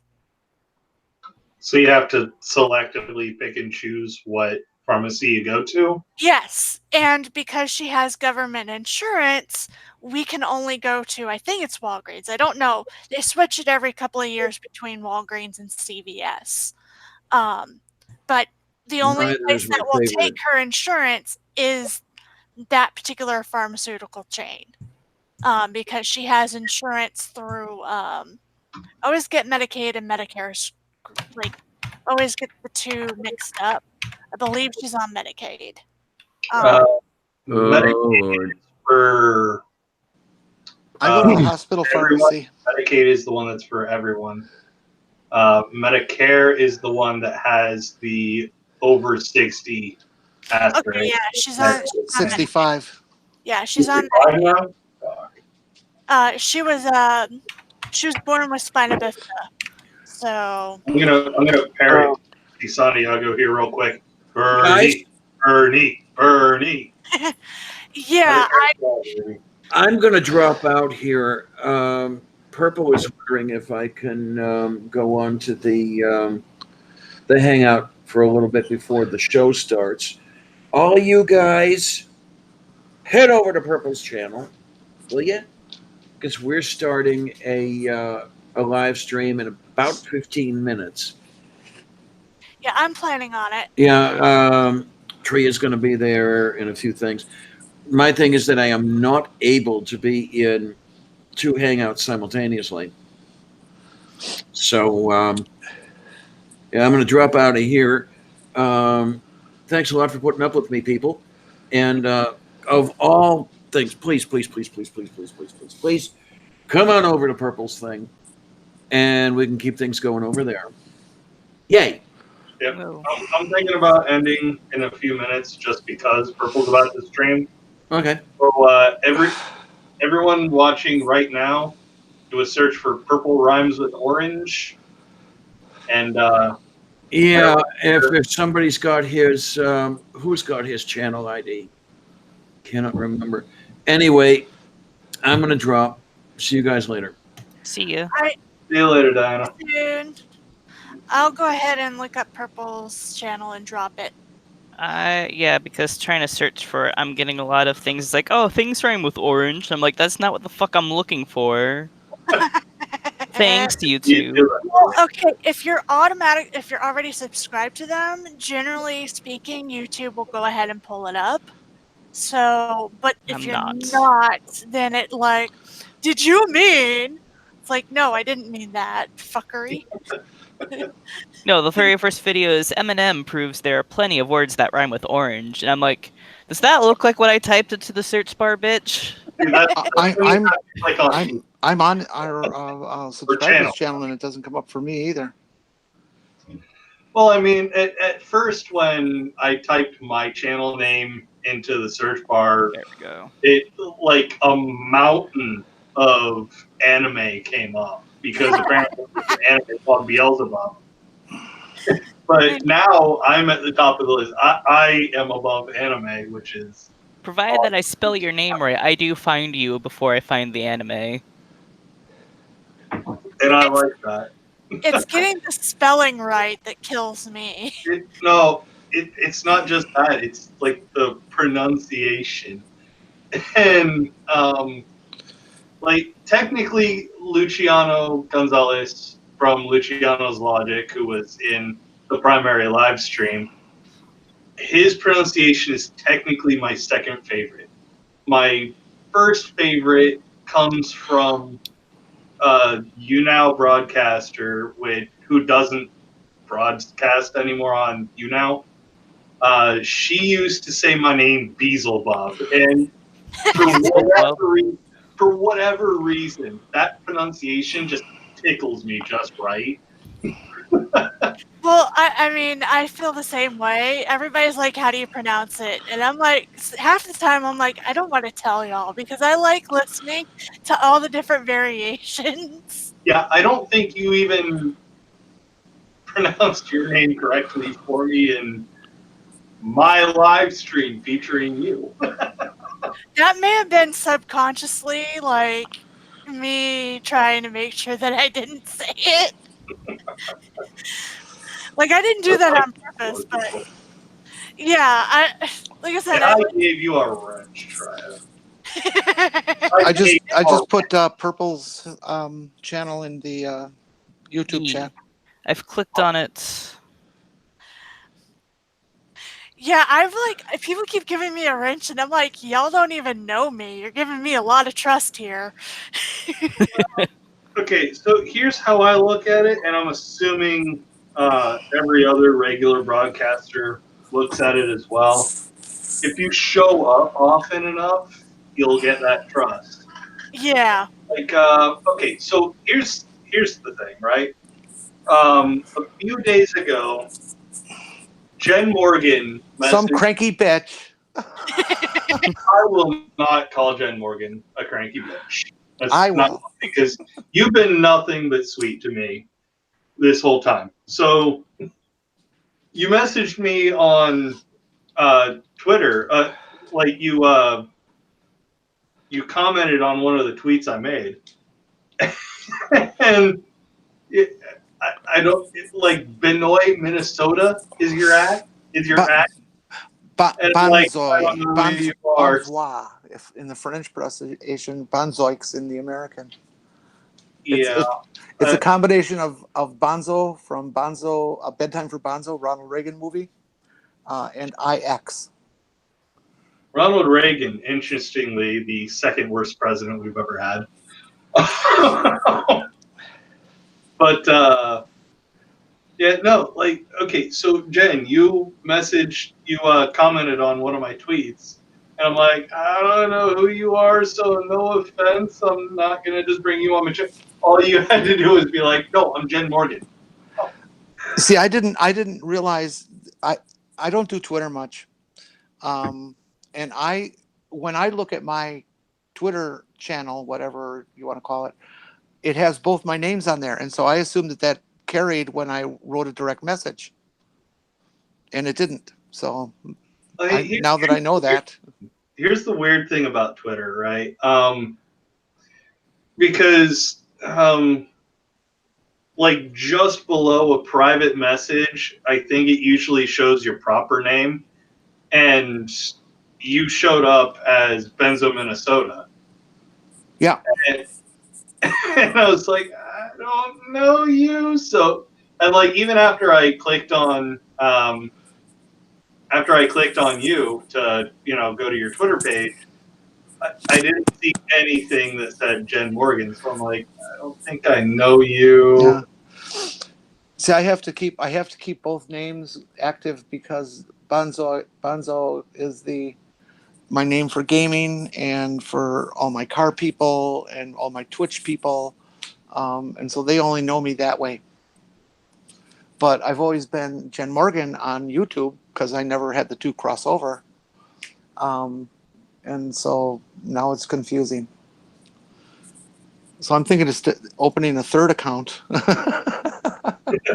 and call it what I call myself on Discord is Granny Jen. Yes, adding a name will be less confusing. The Granny Tranny. Oh, I have about 5 or 6 names online. This is just the one I felt like. This is the one that I felt like was least well known. So I was just like, I'm gonna use this one and hope that I don't have to throw it into a dumpster fire and run away from my oldest name. I have about 5 or 6 names online. Okay, I have considerably fewer names because, like, okay, so once upon a time I had a private YouTube channel that I just used for my own edification, and I followed the YouTube or the atheist YouTube channels, and I followed the music channels I like, and then I created the BMillzebub YouTube account, and because let's face it, my real name isn't going to catch any attention. And I guarantee everyone listening right now is going to forget my real name in 30 seconds. I think have it's your Bill name. Miller. I know what your name is, so. Okay, Max, you have an unfair advantage. So, but Benjamin David Miller is the most forgettable white bread name on the internet. See, I'm from Milwaukee originally, and Miller is like one of the most common names I grew up with. So it's one that I will remember instantly. In fact, when I saw your name, I figured your name was Bob or Bruce or Bill Miller. Yeah, and that's basically where. I mean, that's not where my name comes from. It's a blend of my name and Beelzebub. Yeah. And it's purely because there are a bunch of Christians that say atheists worship Satan. Well, bitch, I'm Satan. I worship myself, thank you. And the horns help.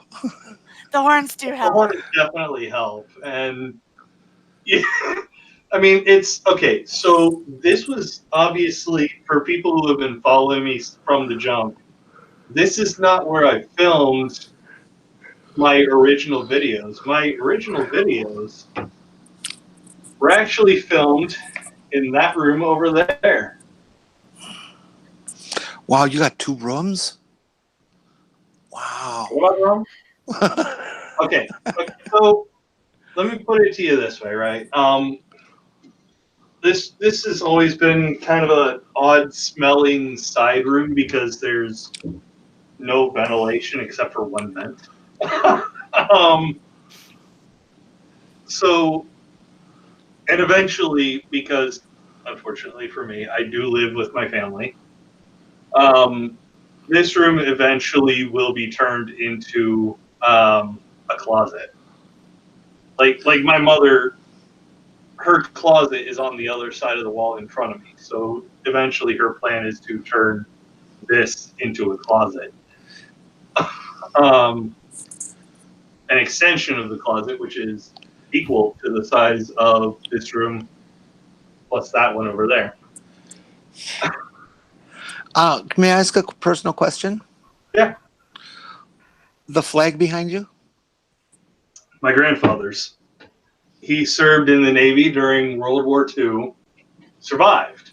He survived World War II. Survived for many years. He, at a very ripe old age, had a heart attack so massive that his heart essentially exploded. It was an instant death, but yeah, that flag was given to my grandmother by the U.S. Navy. I don't remember who made the shadow box. I actually never knew who made the shadow box technically, but the dog tags are mine. Ah. Because I served in the Air Force much later. I only ask because I have one of those for my father, who was also World War II. And that's part of one of the running jokes I have that's not actually a joke. So lately we, the United States, have had a rash of people who happily call themselves Nazis. And I'm one of those people, if you identify as something, I'm going to give that identification credibility. So if you're trans, period, end of discussion. If you identify as a Nazi, you're a Nazi. So, and a lot of people will get into minutia with that. I won't bother myself. You want to call yourself a Nazi? Okay, I'm going to let you call yourself a Nazi, but I'm also going to take after my granddaddy, and I'm going to want to do stuff to you. And I mean bad stuff to you. Because it is literally in my blood. My grandfather fought in World War II in European theater. Now, technically, I will admit, Grandpa was, I don't remember his job, but he was stationed on what essentially is considered a tender ship. So it's a ship that goes, like a little dinghy that goes between ships and does repairs on the major ships in the fleet. It is even tangentially in my blood, in a very literal way, because of my grandpa, to fucking kill. When I started high school, I wanted to take German for the language, and my father wouldn't let me because it was too soon after World War II for him. I mean, it was 20 years, but it was still too soon for him. I never heard my grandpa say a word about World War II, and I don't think my dad ever did either. It's a very sensitive topic. My grandpa did actually come home with paraphernalia that is illegal now. So, like, I don't know when my grandfather would have gotten it unless he was, where he wasn't. And I'm sure pretty much everyone knows what I mean by that. Mm-hmm. But my grandfather came home with paraphernalia, so my family literally is in the possession of Maltese crosses taken off of Nazi SS officers. It's mostly medals, but my grandfather had brought home essentially trophies. My grandfather brought home trophies from World War II. Yeah. My dad brought home a rifle. No. Japanese. But, My dad was in South Pacific. He was a Marine. Oh. I've got a uncle on my mother's side who he was in Vietnam.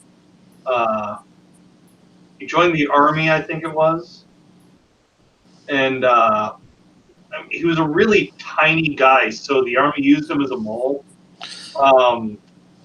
For everyone that knows what that is, He was a tunnel rat. Yeah, tunnel rat. Because the Viet Cong would dig out tunnels underground, and they'd send the smaller guys into the tunnels and go look to see if they could come across some VC regulars and gather some intelligence. Well, unfortunately for my uncle, he was spotted and he got shot in the head. He survived, but I mean, he never would have come home the same person. That never was going to happen because he saw active war. But he came home a different person in more ways than one, because one, the mental and emotional trauma of war, and two, the physical trauma of war, because he had a bullet in his fucking head. And he until the point where I'm not sure if he's dead or not, because he completely cut himself off from his family.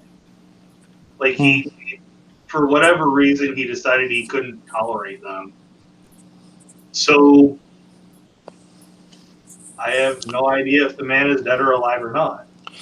I was in the last group of people who were to be drafted to Vietnam, and it ended up ending before my number actually hit the fan. But had it gone on another 6 months, I would have been called. Unfortunately, I didn't have to go. My older brother never registered for the draft. He was ready to head to Canada if he had to. And my parents, my dad even, was supportive of him going because it was such an awful, wrong war. It was. It's one of those war of attrition things, where one power is willing to sacrifice to. Well, and it was an illegal war. It was started on false information, and falsified reports. People lied, just like they did with Iraq and Bush, and what Trump is going to try and do with Iran. They're going to lie their way into a war. Yeah, and I mean, maybe it's because I know people who are in the service now. A couple of the people that I know that are in right now are considerably more badass than me, and I consider myself a pretty serious badass. And interestingly, both of these people I'm talking about are women who are literally half my size. One of them I went through technical training with, and I don't know how much familiarity you have with squad assault weapons, but this little 120-pound soaking wet, wearing this polyester cotton blend military uniform, which actually would have made up about 20 pounds of her 120 pounds soaking wet weight, was able to carry an M240 Bravo, which is one of the biggest firearms the Air Force will let you carry outside of a .50 caliber gun. Is that similar to the M249? Yes. It's the M2. I used to call it the M249's big brother. 100 rounds at a time? I mean, if you wanted to melt the barrel, yes. Well, yeah. But yeah, she carried this and I'm not using the word girl in a demeaning way, because when you compare her size and weight to me, she's a little girl. You know, and she carried that 240 Bravo during training, fully loaded down. Even though they were fake rounds, each round was a similar weight to a real round. And, you know, she'd be carrying a 240 with a full 500 round drum of rounds of ammo. So the whole apparatus weighed roughly the same thing. She ran faster with that thing than I ran with an M4. We're talking a little girl, half my size. And by the way, after she got to her first station, she eventually got a black belt in Marine hand-to-hand combat. I wouldn't mess with her. Well, Yeah, I'd like to mess with her actually, but in a different way. that sounds like somebody who had something to prove. She did, and she proved it in spades. And the other one is still a canine handler. I don't know if she handles canines for the Air Force still, or if she's gone civilian. I don't remember, frankly. But either way, and I taught this second person. Like this. So after I got to my duty station, Ramstein in Germany, I had to teach this second person. I don't want to fuck with her.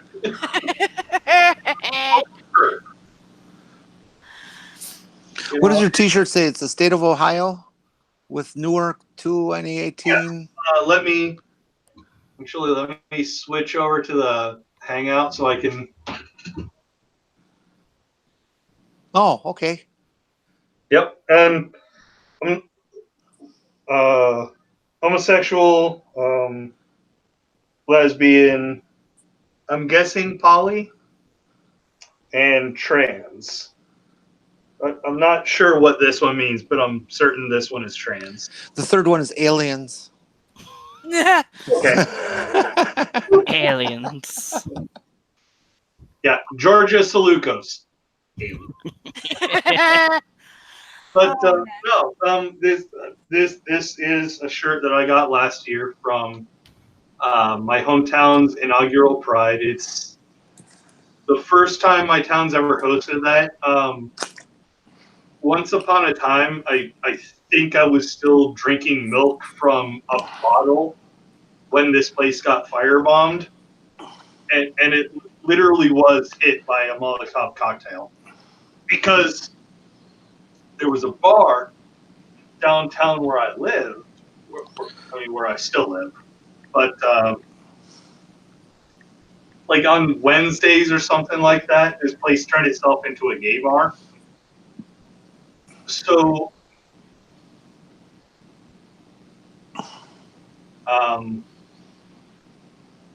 yeah, I mean, obviously it doesn't do the gay bar thing anymore. I mean, pretty much everywhere has like drag or gay or whatever. It caters to, you know, whoever.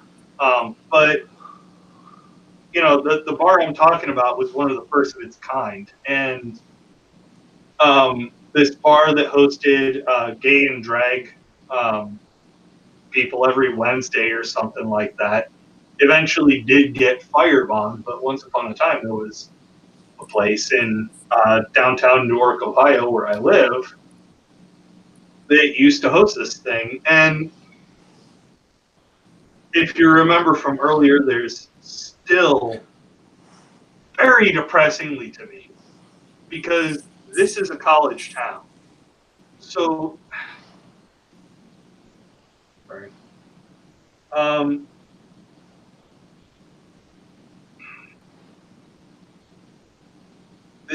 This is weirdly, I live in a really weirdly accepting but not accepting city.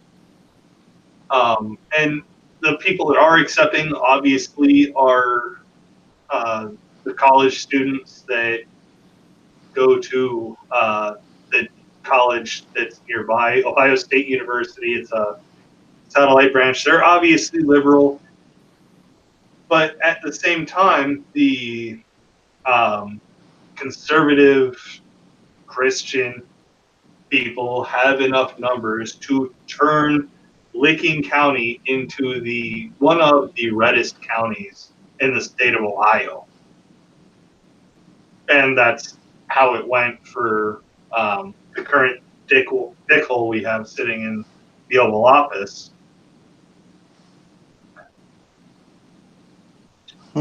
It wasn't until last year that we were actually able to have a Pride event.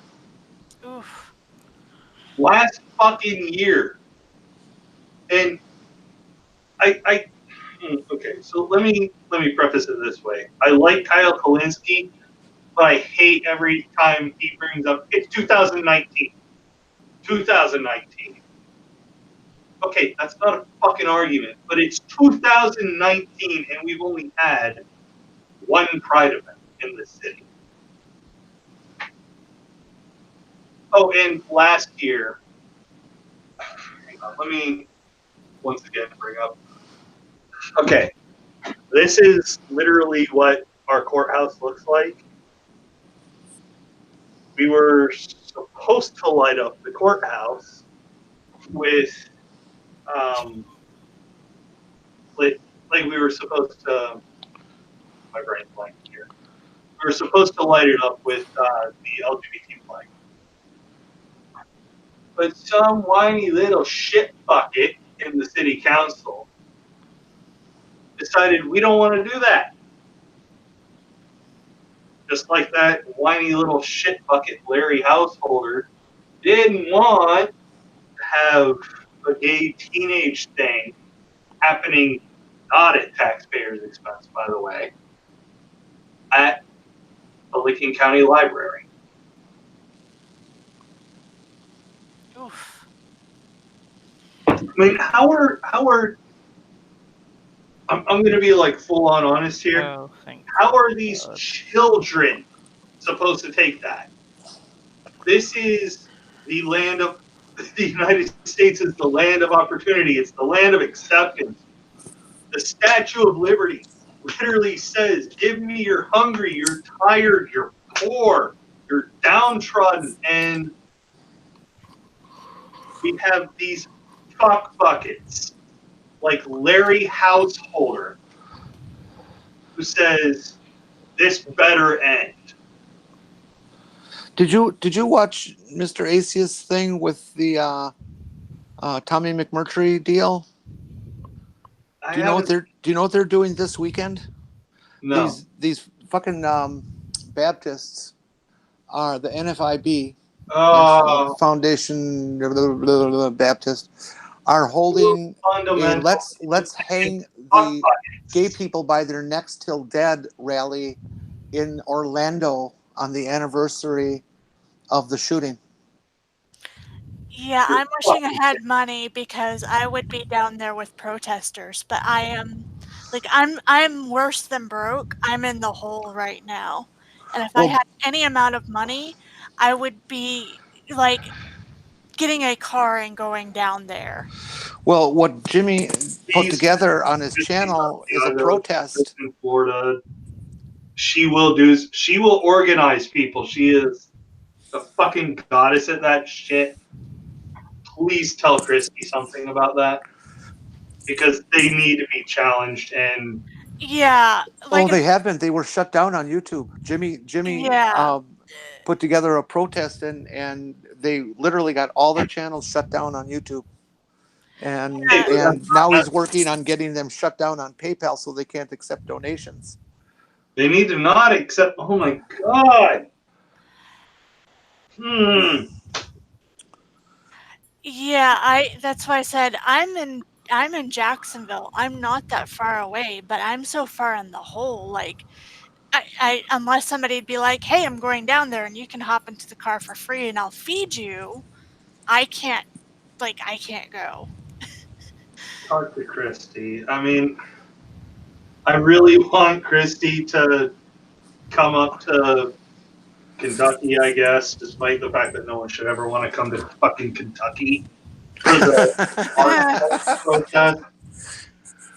But I will happily wait an extra year or two to actually meet Christy, so this bullshit can be challenged, because I will guarantee that shit is still on. Just do your best to get Mitch McConnell out of office. Oh, that fucking turtle-looking piece of shit. Turtle. Except, that Master of Disguise, I'm sure, is more funny than Mitch McFuckbucket.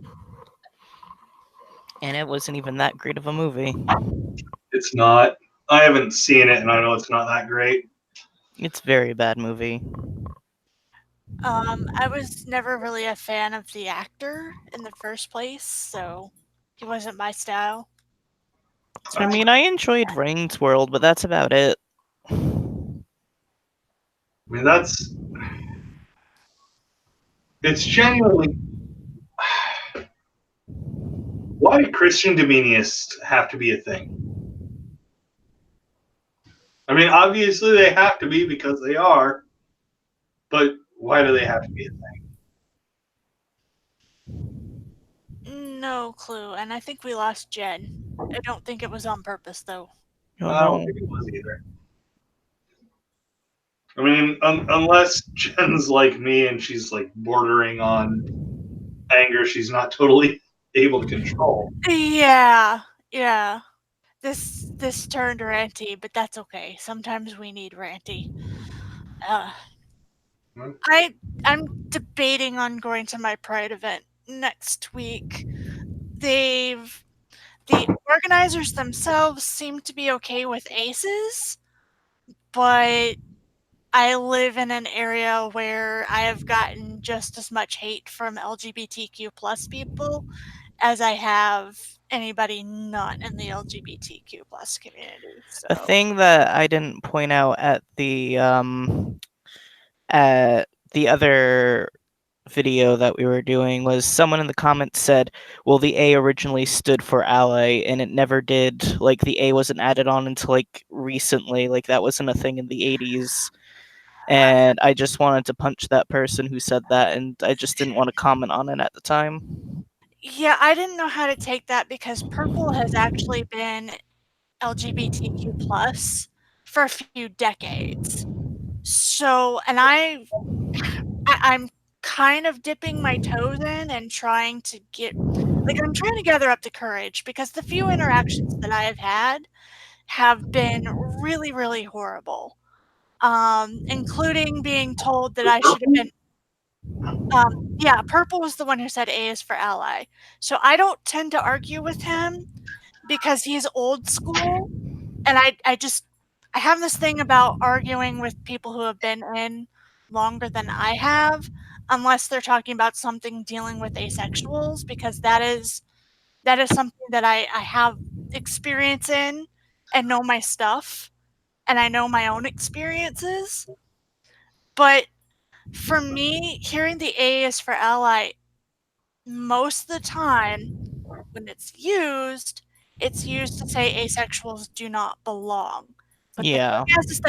the thing is purple doesn't believe that, though. He's not making that connection. He's every time I've said something, he's supported me. And I don't think it's been lip service. I just don't think he's making the connection, because I think that there's a disconnect between what LGBTQ plus means for him and how the movement is going right now. Because I don't know. I think he said that he was LGBTQ+. It used to be. Yeah, during the 70s is when he usually references.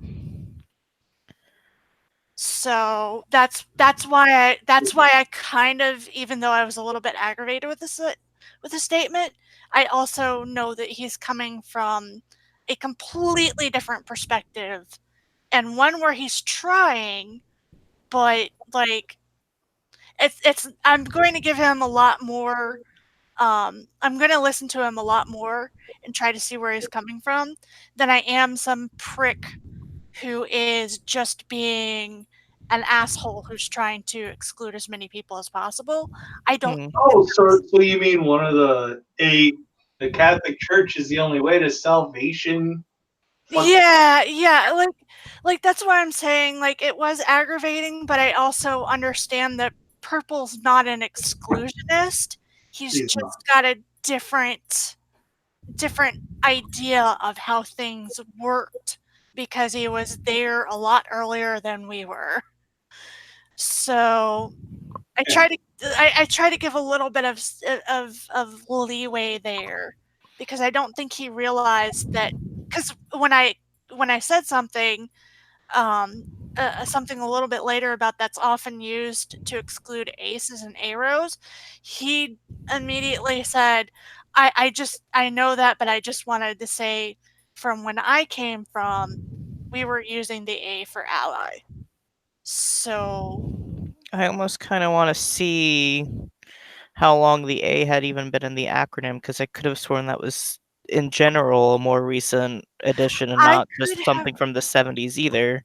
I could have too, but you also have to remember things fall in and out of favor a lot too because we're now using um, queer was in favor, then out of favor, and now it's back in favor again. So I would be interested to see whether or not that happened with the A as well. Um, because, like I said, certain terminologies fall in and out of favor. Because you'll have something somebody calls themselves, then it'll start to be a slur, and then people will decide, well, no, the best way for that not to be a slur anymore is for us to take it back. So can I say my possibly unpopular opinion here? Sure. Go ahead. I think that queer is absolutely acceptable, and here's why. Because black people took back the N word, at least insofar as it ended with GGA. So why can't queer people take back the word? And Well, they have to the point where it's actually okay for other people to say. yeah, well, I mean, okay, so here's my real point is, obviously there's not going to be like a GGA kind of ending with queer, but I mean the word queer has always meant strange, so why not like self-modify it within the community to mean people that just aren't totally sure? Well, okay, and this is going to go back to kind of what I was referencing with purple is um, queer for some people is almost a traumatic word still. And I kind of understand. Because there are certain slurs that are used against me that are not just that aren't offensive. They're like I need to like build my shield and not let this get to me as bad. Um, and that's where the problem lies is you have different groups of people with different experiences who are trying to all figure out what in the world we're going to do with ourselves. Because, and that's kind of why we have the alphabet soup and why we have the, why people are trying to get, um, I always get the letters switched up. They're trying to get GRSM, I think. Is it GSRM or I G? don't even know what GSRM means. It Um, is Gender, romantic, and sexual minorities. So basically, they're trying to instead of add so many letters to the LGBTQ plus acronym, they're trying to encompass all of the minorities that have to do with gender, romantic attraction, and sexual attraction. See, I think, And and that's this is coming from a cishet dude who has a shit memory. LGBTQIA plus, I think, might actually be easier because the first 4 letters are already in the psyche of pretty much. Yeah, I'm not an advocate for anything. I use LGBTQ plus because it's the one I feel safest using, especially because I'm not trying to rock the boat any more than I have to. But it's hard because it's like you have so many different kinds of people with different experiences. You've got the old guard, you've got newer kids coming up, and none of us really agree on much of anything. And I think that's also a huge, well, I wouldn't say we don't agree on anything, but there are so many disagreements and so many different ways that people want to approach things. It gets hard to figure out stuff. And I know I'm saying things and I will listen, but unfortunately I have to mute. I get what you're saying. I get it. Sorry, that was my sister.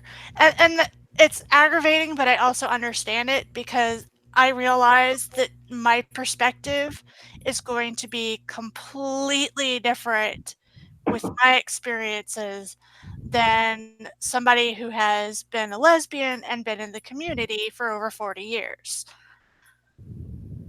And while we might have similar experiences in some areas, other experiences were not. And it's all going to be painted by what they've gone. It's all going to be painted by our own individual experiences. Yeah.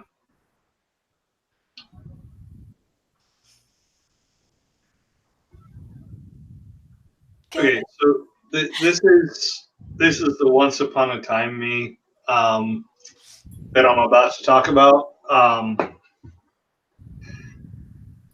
By the way, Max, I'm really glad I wasn't a prick to you. Because when I first, okay, so let me put that in context. When I first met you, I was one of those not understanding pricks. True, but also when you first met me, I didn't even realize I was a guy yet either. No, but you obviously knew there was something different about you, and you, whether you realize it or not, you expressed it outwardly to some degree. I mean, probably. My roommate kind of caught on to the fact that I was trans before I was, so it wouldn't surprise me if I expressed it outwardly somehow. Yeah. So, and I mean, like, yeah, I mean, at first I actually did know you as a woman, and I'm just glad I didn't say anything to really fuck that up, because you are one of the most excellent people out there. Thank you. So, and I'm kind of sad that this is like 3 hours in, so even in the Oh, future, no one is going to hear this. but Yeah, you are one of the most excellent people out there, and I'm really glad I wasn't that prick that I used to be to you. There's literally nobody watching us at this point. Oh, it's literally me, you, and there's people watching. So which one of you is the other? I mean, there might be somebody, but they ain't in chat. Nope, there's only 2 people watching, so, and I know I'm one of them. Me and one of you two. Yeah, I'm the one who has it up. Oh, there's a third. I think Max just joined. No, I'm still reading things on my phone. No, like I said, it's part of why I try to see other people's perspectives is because I have to that I can speak, I swear. I have to stay as emotionally safe while being visible and answering as many questions as possible. Because I know that I'm able to take some of those hits. You know how Diana was talking earlier? She was like, come at me, I can handle it. Yeah. I'm not as thick-skinned as Diana, but there are certain things that I can be asked that do not bother me nearly as much as some of my other aces. So I'm not nearly as thick-skinned as Diana. That I Darth Dawkins prick coming in and leveling the only 8 dislike. Only 8. This is the most dislikes any video of mine's had. But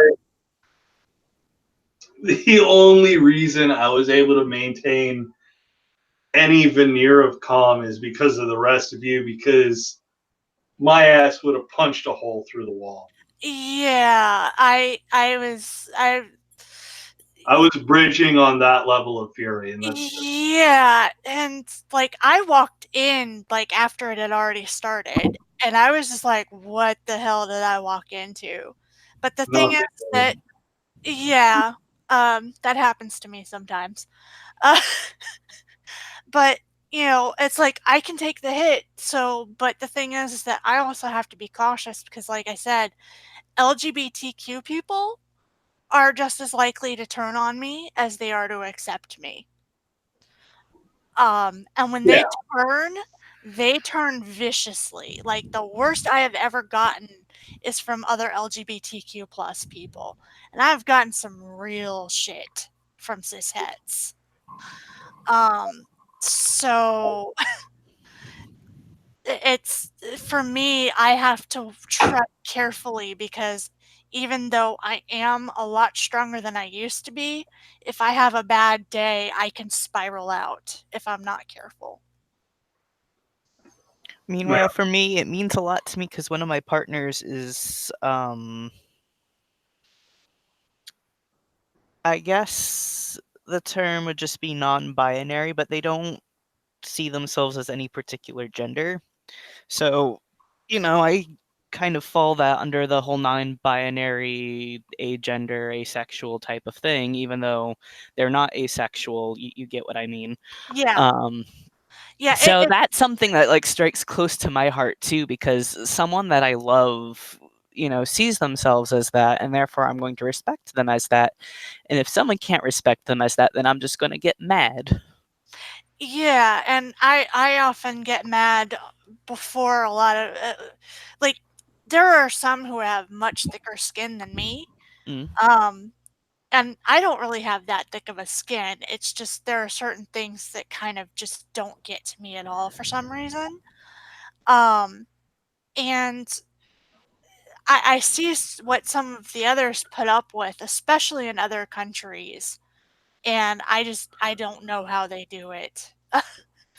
Because as bad as I had it, I have friends in India who had it far worse. I seem to get angrier when something happens to them than they do themselves. It's like, how is that normal for you? And they're like, this is just our reality. And I'm like, I understand that, but at the same token, how are you so calm right now? Like, I think this is about the end for this live stream. Yeah. Do both of you mind if I put in a word with Purple to have him invite you two in? Because I think both of you could seriously add to the conversation he's having. Okay. Yeah, Purple sent me a link. I'm always on his channel. You were telling stuff, you were talking World War II stuff, and I was trained that when military guys are talking, you sit and listen because they have something. I'm a military brat, so I was like, I can't interrupt Bub.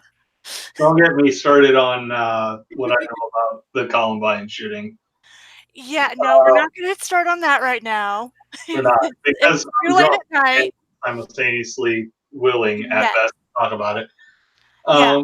So yeah, both of you, I'm gonna ask both of you to head over to Purple Rhymes with Orange channel, and anyone in the future who somehow makes it this far, go to Purple Rhymes with Orange and take a look at the same live stream he's doing tonight, which is now the 7th of June.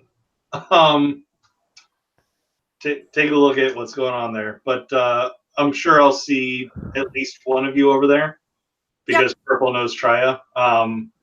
Max, I'll send Purple a message on Twitter letting him know that you're good too. So Okay. Yeah. So take it easy, everybody. All right. Night, everybody. See y'all soon.